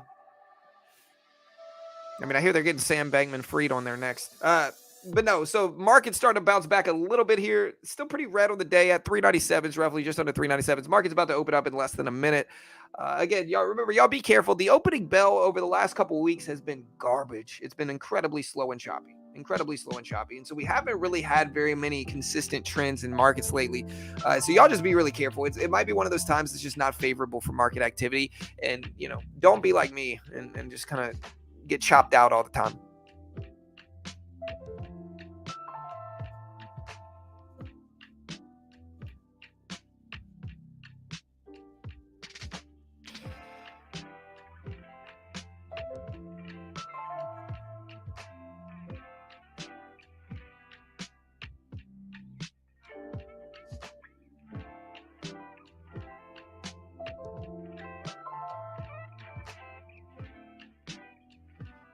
All right, guys, there's the market open right now. So, again, market is open now. We're going to let a range form here at the opening bell. Look for an opening range break of some sort is what we're really looking for here. We got a little bounce back. Again, we're going to try to let things play out first. We're not going to push too hard into anything yet.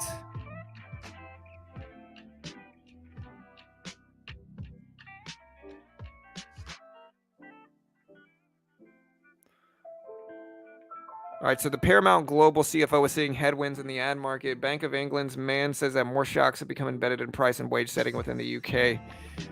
Again, kind of a neutral opening bell team. Not really much good action here. Neutral opening bell. We are down a little bit, so I wouldn't be surprised to see some bounces at the opening bell. And there we go. We're starting to pop.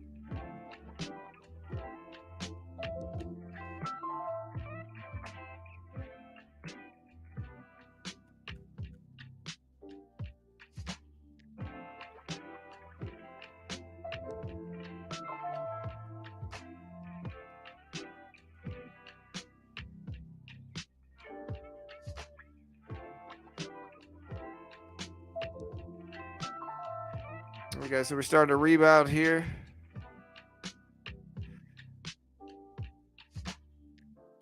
Again, right around 397. We're kind of testing that level now. NVIDIA's starting to break here, though.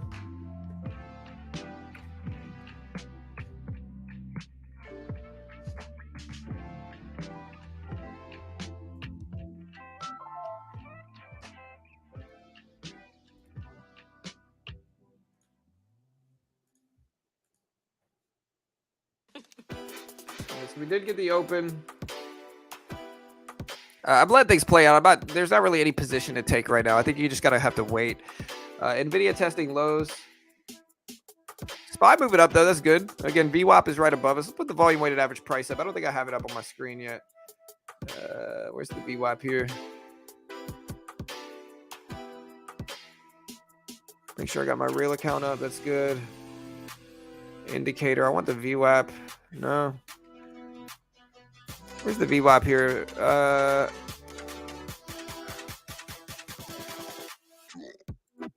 I don't want to do keyboard trading.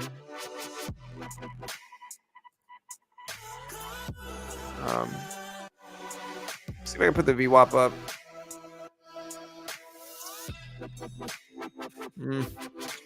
I'll have to figure it out how to put the VWAP up after this. Market's bouncing back though. We just tapped the VWAP on the SPY.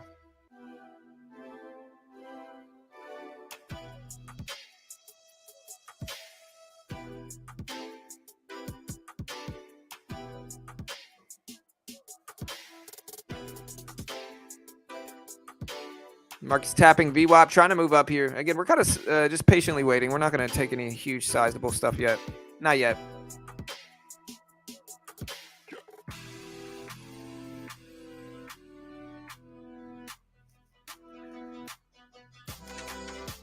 Dipping down a little bit.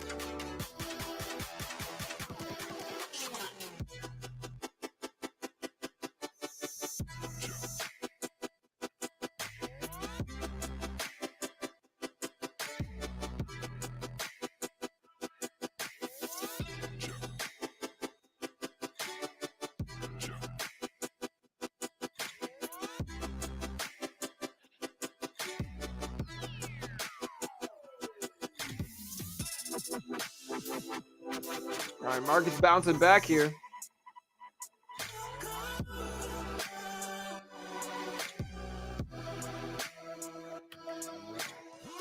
All right, so we're kind of seeing a positive opening bell here. We're back over the volume weighted average price.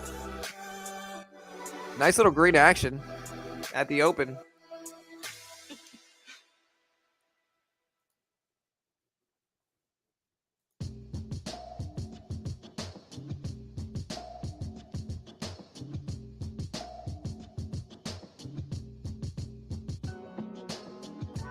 We're just kind of patiently waiting here. I'm not really taking any big, stuff right now.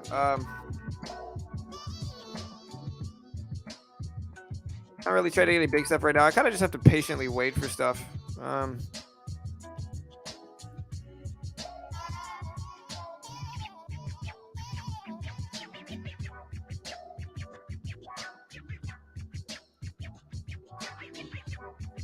I get a little dip here to VWAP. We're just letting a trend play out. We're being incredibly patient right now. I'm not really pushing too heavy.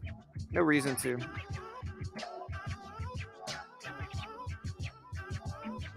Big rejection here at the volume weighted average price.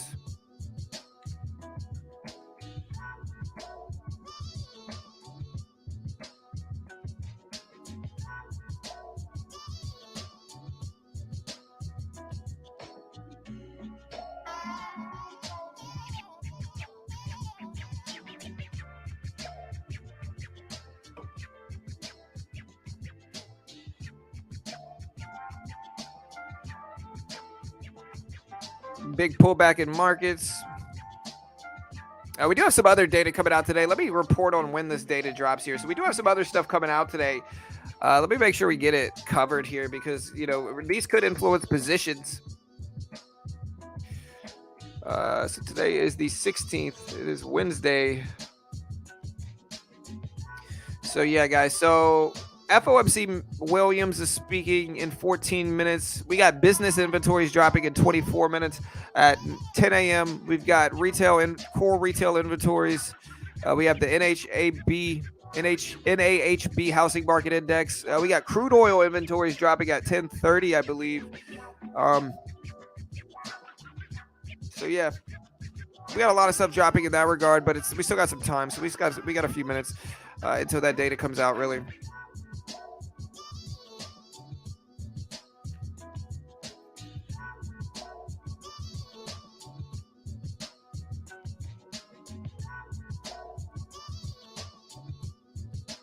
Yeah, standard. Hey, every day is a good music day, bro. It's always a good day, man.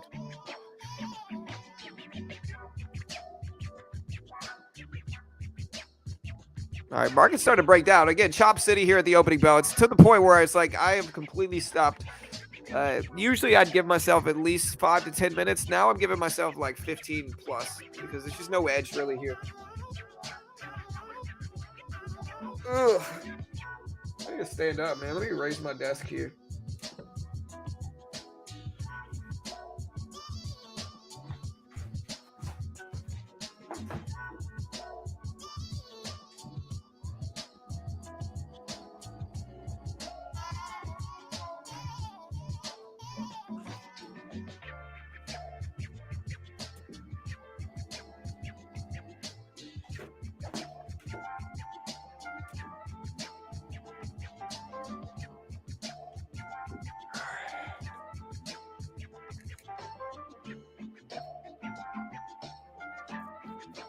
All right, looks like the market wants to hold.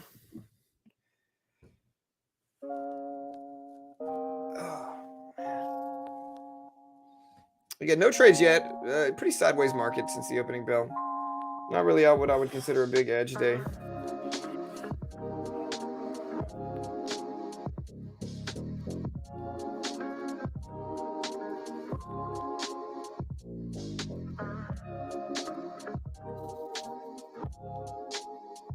Yeah, sideways is better than crashing for sure.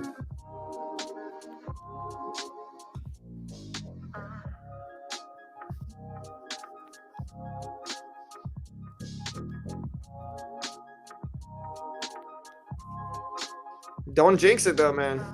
Dixie's starting to move up. Hopefully we don't get that crash yet.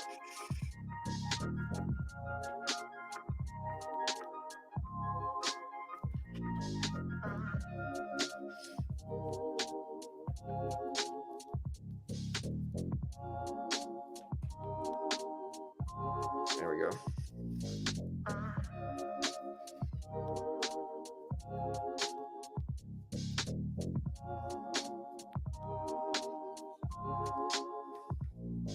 All right, there's a little pop back up. We're still under the volume weighted average price.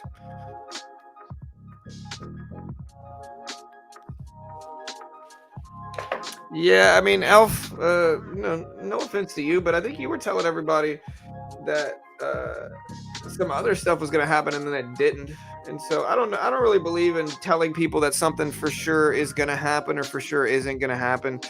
Because really nobody knows, so being really, this is going to happen usually just turns out to be wrong most of the time. No offense to you. I'm just, I think we got to just let people trade how they want to trade, and bet how they want to bet, I think nobody knows really what we're going to get. And if we drop, we'll short. If we go up, we'll go long.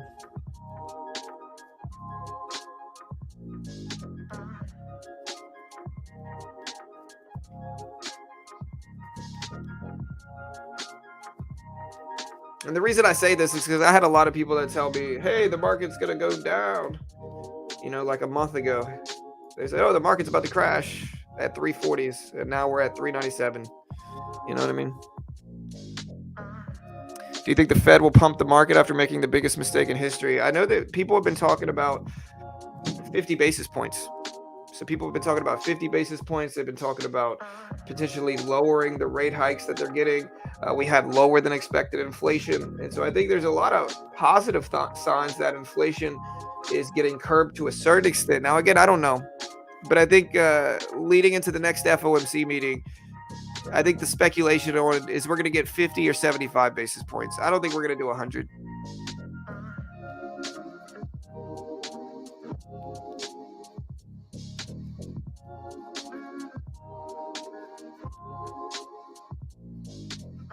Yeah, nice, Chris. Good work, dude.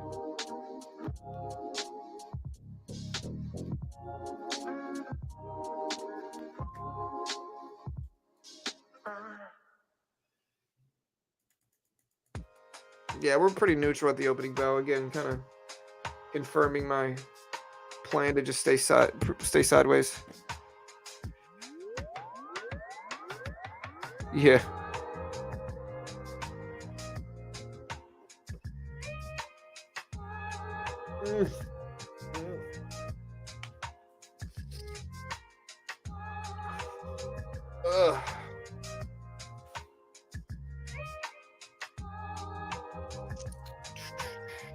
Just gotta sit back here, guys. There's not really much edge to take right now. Hey, good luck, Tiny. I got in 403 call for today's expire at 13 entry price and looking for 23 cents if possible today. 403. Yeah. How long is it? What's the time frame?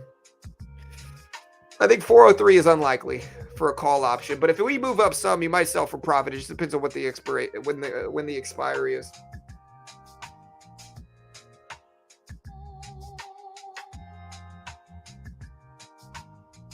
Walmart, yeah, man.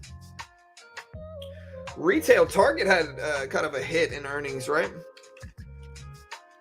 Target started to bounce back a little bit. They're just so extended on the downside. The CEO said some pretty bearish things though. Being bullish all the time when specifically, or time especially when everything is getting considerably worse is a big mistake. Just my opinion. I'm not always bullish. I've actually made money short-term bounces on the long side. What I'm saying is that I don't really take a side per se. I want to see the market go up, but I don't know if it really will. I hope it does. But I guess my point, Elf, is that you've been pretty bearish for the last month straight, that we've gone straight up, and so saying that, this for sure is going to happen, I just don't know whether it's good for the chat. You know what I mean? Because nobody knows. I think you always got to preface it with, hey, I don't know. Maybe I'm wrong. You know what I mean? I think that's a little bit better way to do it. But it's all good, man. It's all love here. It doesn't matter. You might be right. Maybe the market drops. It could.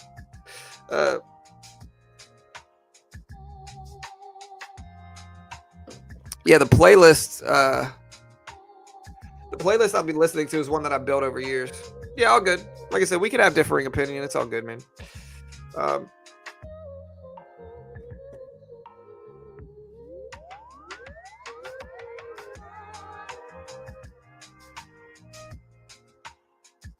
Yeah, market is too choppy. The good news about this, though, this chop, is that we do have a range that we can look at here. We got the top of the range right there. We've got the bottom of the range. So here's the opening range that we have. Since the opening range, it's right there is the range. So we can watch this range, see if we break.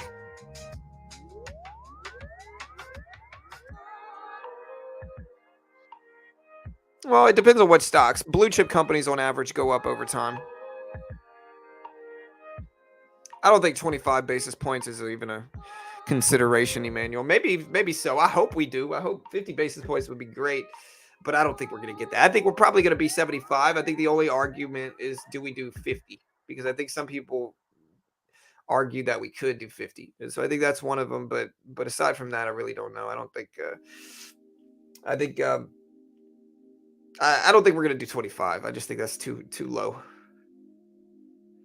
Yeah, I gotta agree. I don't think we're gonna hit 403 today. And if it's expiring today, that means that the time decay is probably pretty big too.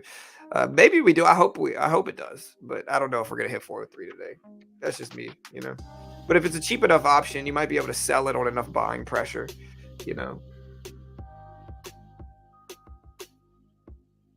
Hey, thank you, Michael. I appreciate it. Thank you, bro. 25 would be nice, yeah, but it's very unlikely, 100%. So the Bank of England's Bailey says it is still likely that we will increase rates further. Labor market remains tight as data shows. Binance CEO CZ says they do not rely on Genesis or any other third party for their earning products. All right, we're back over the volume weighted average price here. Again, kind of a neutral market again at the opening bell where we don't really have any edge. Yeah, you might be right, Matthew. It's all good, brother. Yeah, you might be right, man. We'll see. Again, I think we're just up big enough already. I do think the momentum is probably on the downside here. I think we're up so much in the last month that, considering the current state of things, I think the momentum short term is on the downside. But I think long term, I think there's some optimistic signs as well. And at least I hope the market pumps. But yeah, as I say this, look at the market dump down here.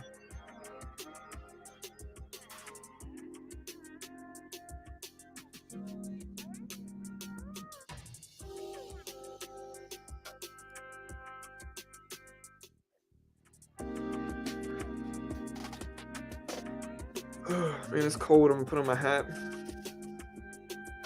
Go Tigers.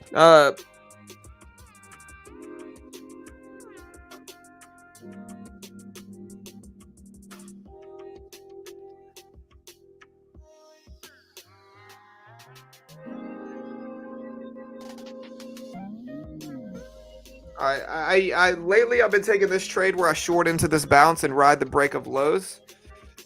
And it might work, but I think I gotta wait until the range breaks this time. I don't think betting on a trend in a sideways neutral range is good. And it looks like it would have worked great too. Yeah, look at that rejection.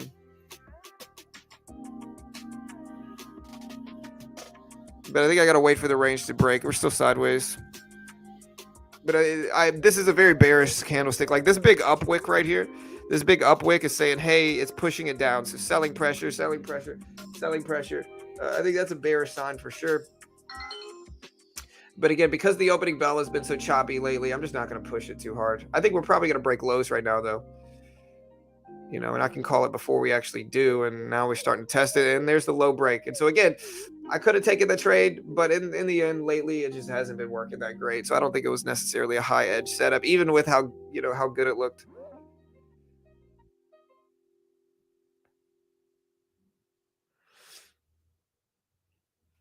Yeah, I mean, I think I'm biased, and I think my bias comes in there like this, right? Like I've seen so many people say, "Hey, the market's going to crash. The market's going to crash," over the last 2 months. And during that period of time, the market has flown up big numbers, like gone up big percentages. And so, I think that I've just kind of seen a lot of them say bear, bear, bear, bear, and then the market's gone up. And so they're still trying to hold on to their thesis instead of changing it. And I think that makes me what's the best word? That makes me skeptical of their future predictions. Best way to put it. All right, there's the breakdown. Hopefully we get a downward trend.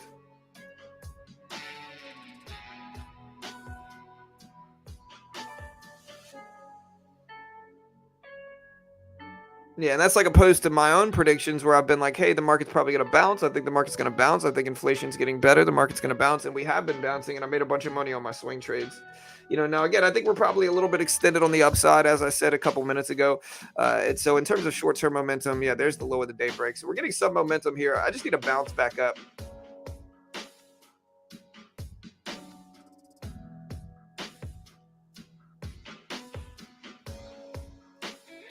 All right, so we're going to look for another candle to open up, and we'll short into that candle. But we are getting a breakdown here.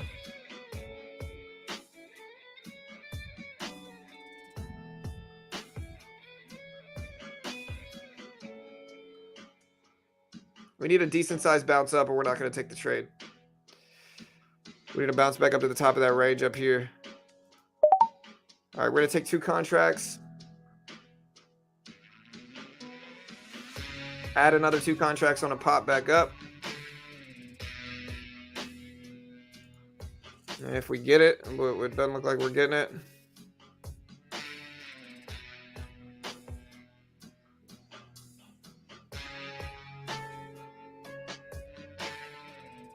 All right, there's the bounce. Take another 3. There's 3 contracts.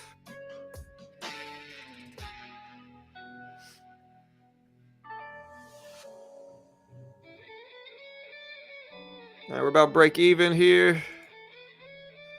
Flushing down some. All right, we got out of most of it there. We still got 1 contract left. All right, so we just cut out, made about $17, $18. Caught the big rejection wick that we wanted. We might miss out on the rest of it. But a first little green trade in the day here. And we're going to need another bounce back before we short into any more.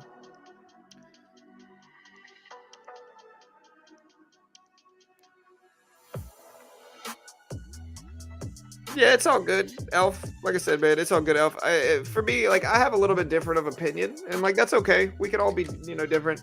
In my mind, we've been dropping for the last year straight, and so, the last year has been filled with bear action, and so I think at a certain point, the bear action is going to stop, and we're going to start to rebound from all the craziness over the last few years. But maybe not. We might just keep breaking lows. That's certainly a possibility, I think. It certainly could happen. It certainly might happen. You know what I mean? All right, so we got a little bit of a green trade in there. Again, we kind of need a little pop bounce, and we'll short a little bit more into it. We need a little bit larger bounce now, though. We don't want a small bounce. A small bounce doesn't mean anything. It's just too risky. We need a larger bounce. Even if we break lows here, like we just need a We just need a, we need a, is that my trash, guys? Hold on. Gotta make sure my trash guys are taking it out. All right, but yeah, we need a larger bounce here before we short into some more.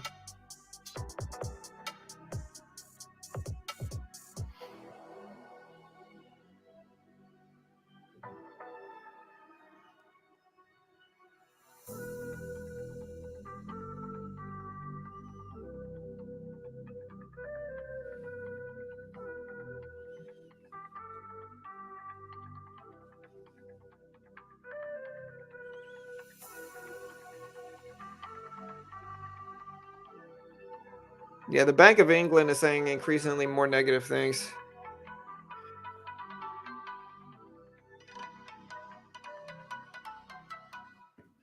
All right, so there's a little bit better of a bounce. Yeah, we need a little bit larger move up before we're confident enough in a short. All right, we got 2 contracts. We'll add another 2 if we move up.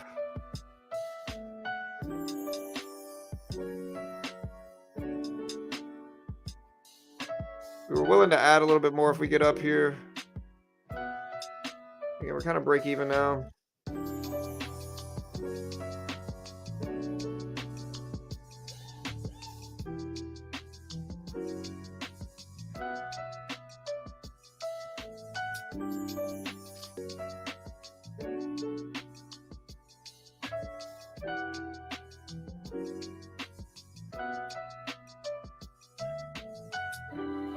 Yeah, we got a little bit of consolidation after a bounce. Looking for a downtrend.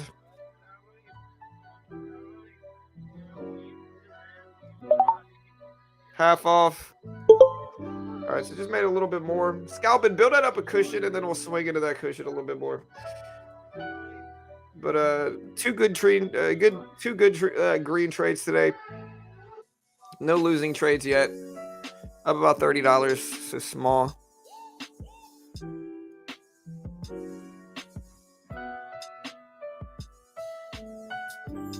Now we gotta kind of just wait, see if we break down some more.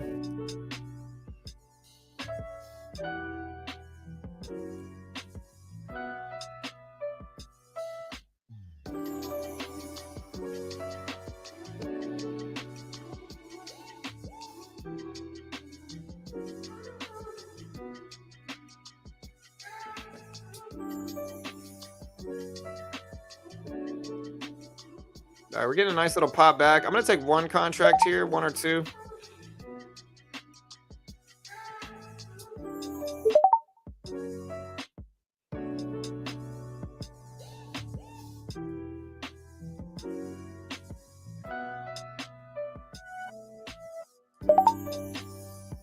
All right, so there's 4 contracts. Taking a little bit larger swing here. Looking for a rejection back at the level we've looked at.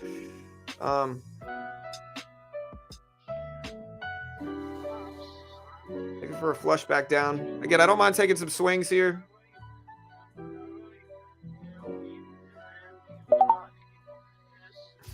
Terrible fill. I'm gonna add some back here. We just got a terrible fill. So I'd really love to reject here and break down like we wanted it to with this rejection at the top. I'd like a larger fill. Half off there. Got 2 contracts left. Got another piece there. Let the breakdown happen on the rest here with this 1 contract. All right. So we just made about 50 or 60 bucks there. We're up a little bit under 100 on the day. No losing trades yet. See, and this is my problem, is that, like, I have a hard time finding the middle ground. Like, the sizing I'm taking here is still too small, and this is with 4 or 5 contracts, but it's not bad. Like, I think I just need a little bit larger size. And so I think I need, like, I think I should probably be buying maybe 5 contracts minimum instead of 2 to 3. Like, I think 5 contracts minimum, because it's like the regular E-mini was obviously too much range. It was too big of a price action. This is a little bit too small. You know, it's not bad. I mean, I'm up a little bit under $100, but the price action is just a little bit too small, I think, still. And so I think a good price. What do you guys think is a good size for me here, to where I can still make swings, but like we can actually get into some reasonable trades? Yeah, 5 is half the micro. Yeah, or half the mini. You mean? Yeah, for sure.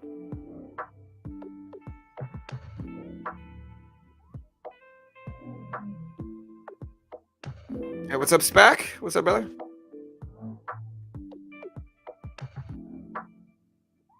Yeah, thank you, brother. Yeah, y'all check out our Discord. I appreciate you all. Did you buy the Target dip? No, I didn't. Unfortunately, didn't buy that one yet. I like even numbers. I do too. A little OCD in me. All right, big bounce back here. We're gonna wait now. And again, if you want to try out TopStep's the most legit funded account program in the world here. Again, TopStep is a really legit funded account program. They pay out millions every year. They fund thousands and thousands of traders a year. They're regulated by the Chicago Mercantile Exchange. So in the U.S., they pay out millions, fund thousands a year. If you look at this, they've paid out over $7 million since 2020. And this is not in funding. This is in actual withdrawals they paid out. They fund 600 plus traders a month. They've been around for over a decade, regulated by the Chicago Mercantile Exchange. They fund traders in over 130 countries. And again, my job is to hit a specific price target. They give me a demo. And I'm sponsored by them, so I'm certainly biased, but they give me a demo. And if I can hit the target on the demo while following their rules, they fund me between 50 to 150,000 with a 90% split. And it's a great way to learn futures. Futures market, no PDT restrictions. I can buy market, buy bid, sell as, just like you can see here, no PDT restrictions, instant settlement, shorting, all that good stuff. And TopStep's the most legitimate futures funded account program in the world. If you want to check them out, we got the link in the description. We also got it pinned at the top of the page. Right, exactly, Ivan. It's exactly like Big Blind. Big Blind ratio is very similar. I got to figure out the right way to do it. Again, yesterday was definitely too large. Like yesterday was a little bit too large, but today's probably a little bit too small. And so I think micros are where I want to be because I think the macro is simply too small. But I think maybe like 5 contracts in the micro is where I want to be. I don't know if buying 2 or 3 is going to be enough. I need like 5. Yesterday, the swings were so big, I was losing way too much too fast. I need a good middle ground.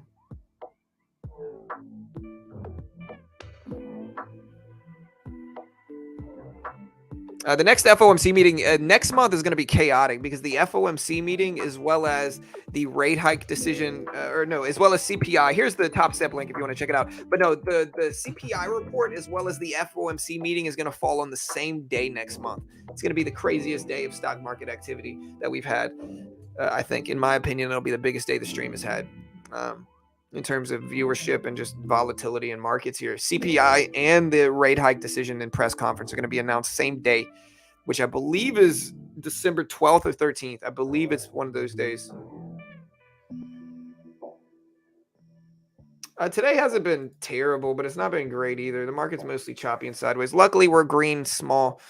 Again, you can see our profit graph here. We haven't had any losses yet today. And so here's our graph. And again, I think what yesterday did was made me a little bit more patient.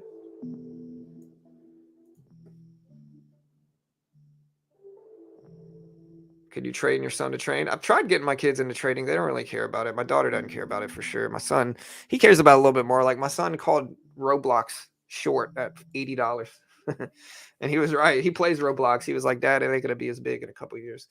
And he was right, man. He's 8. And so that kind of got him into trading a little bit, but like not enough. It's not like big enough yet.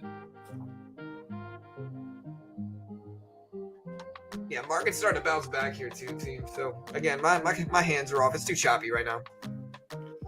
So yeah, my hands are off. It's just too sideways at this point.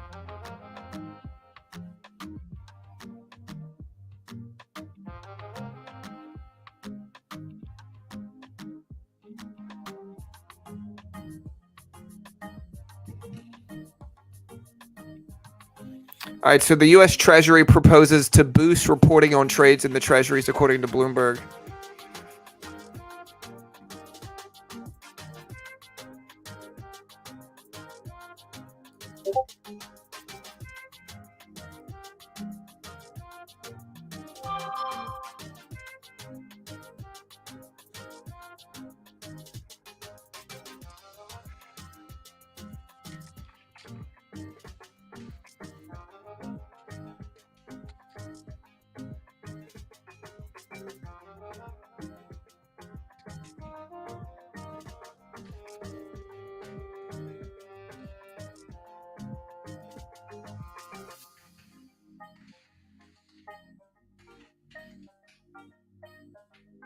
All right, so again, market's kind of choppy. We broke back over that range. We drew the range and we attacked it, and now we're pretty sideways.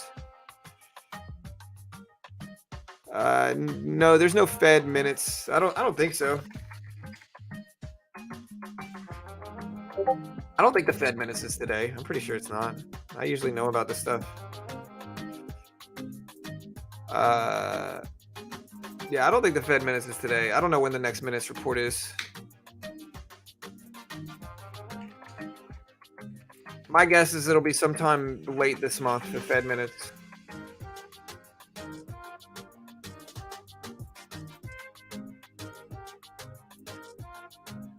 Yeah, I'm looking up now. Today is Wednesday. Yeah, no Fed minutes today. I don't know when the next Fed minutes is going to be.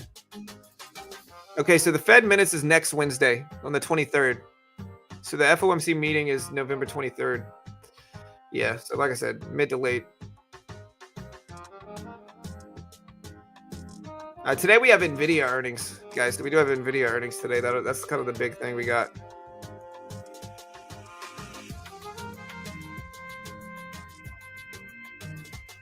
Here, I'll be right back, guys. Give me 1 second. I'll be right back.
All right, guys, my bad. I had to mute it for a second. But yeah, guys, we'll see what we get. Market's kind of choppy and sideways. I don't know what we're going to get moving forward. Hopefully, we get some good action. But yeah, market's just kind of slow at this point in time. Hopefully, uh, we get some good action. I mean, we rejected pretty nicely at the volume weighted average price. But I'm not sure if we're going to get some continuations in the good movement or not. And hopefully we do. But again, we got to just be patient and wait. Market's rebounding.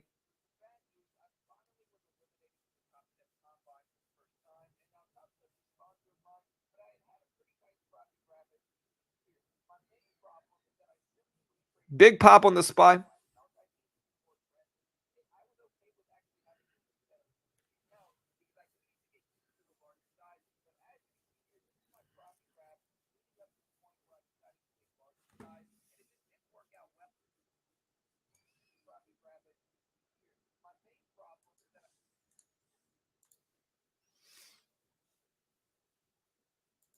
All right, guys.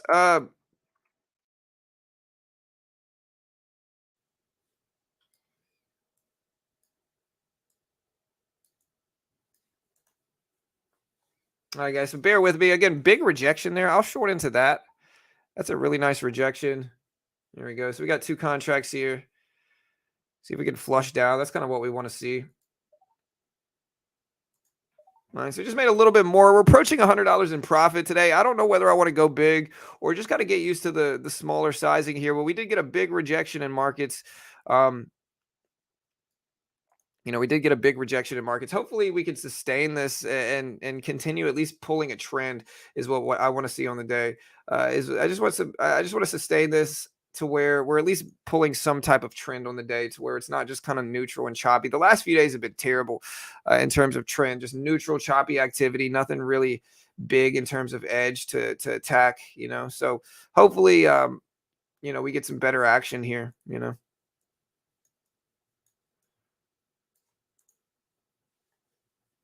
Big rejection though. I'm hearing some news come out about something that happened. I see a few people mentioning it in chat as well. Um,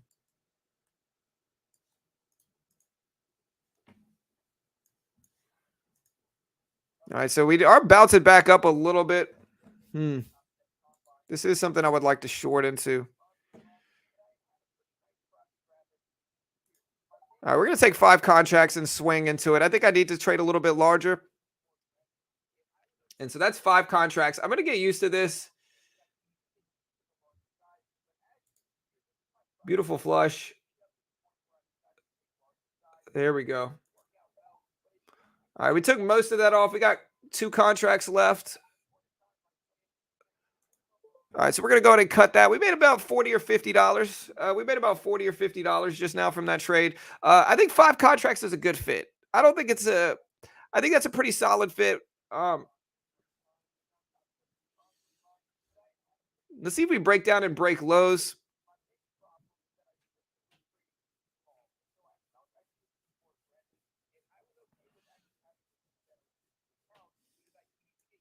Yeah. So again, not a bad little day here. Um, Again, part of my big problem here is that I just need to scale up my size a little bit more. I think that it was time to scale up my size from where I was, and I think yesterday was just a little bit too heavy into it. And so I think it's good that I'm getting used to this 5 contracts max. I think that's kind of what we need. Yeah, so not bad. I mean, I'll take it. Let me see. So I'm kind of working on this here, but yeah, not too bad. I just hope that we can get some really nice trends today, but I'm not sure whether I want to short into this big pop of resistance or not. Here, hold on, baby.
Oh, my bad, guys. I've been over here talking to myself and nobody, like, my bad, team. I'm dumb. I'm sorry, guys. I've been over here talking to myself. Nobody's listening. My bad, team.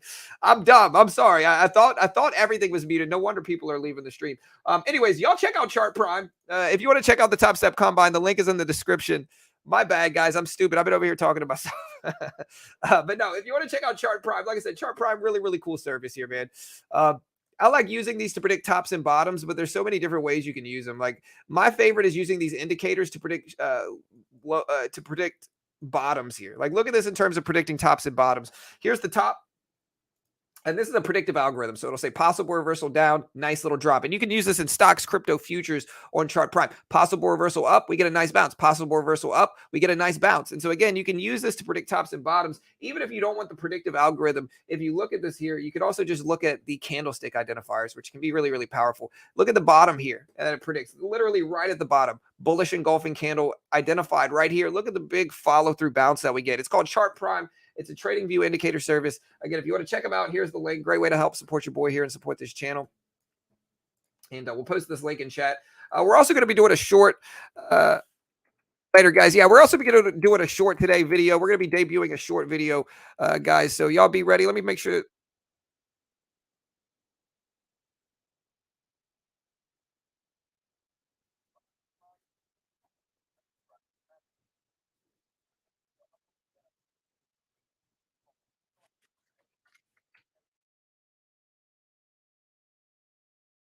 We did reject at that big support and resistance level, but it's a green day. Again, here's my graph today. We are up about 128, $130. So not a bad day to get my feet wet in the futures market. Um, Yesterday, like I said, was a rough day, but it wasn't actually my account. I found out afterwards. And so we're up in the account on our first day of green trading in this account. Um,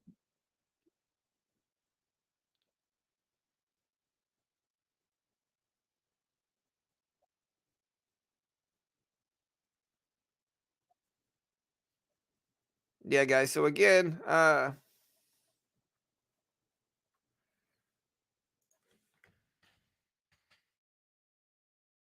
yeah, so again, we got let me make sure we're doing this one thing, and then we're gonna be debuting. There we go. All right, so again, we're rejecting here. We're gonna be premiering right now, guys. So we're gonna be doing an instant premiere. I think it's gonna be an instant premiere. No, okay, hold on. I'm sorry. We're gonna be doing instant premiere like this. All right, we're gonna be doing an instant premiere here, guys. Let me make sure this is rolling real quick. Bear with me. Thank you guys so much for helping me break 92,000 subs today, though, guys. I truly appreciate it. But yeah, we're gonna be doing an instant premiere on this latest Top Step thing that we're doing. Let me make sure it redirects you guys there. Okay, good. All right, so yeah, guys, we're gonna close this stream down. Love you all. We'll see you guys over at the instant premiere. Later, team.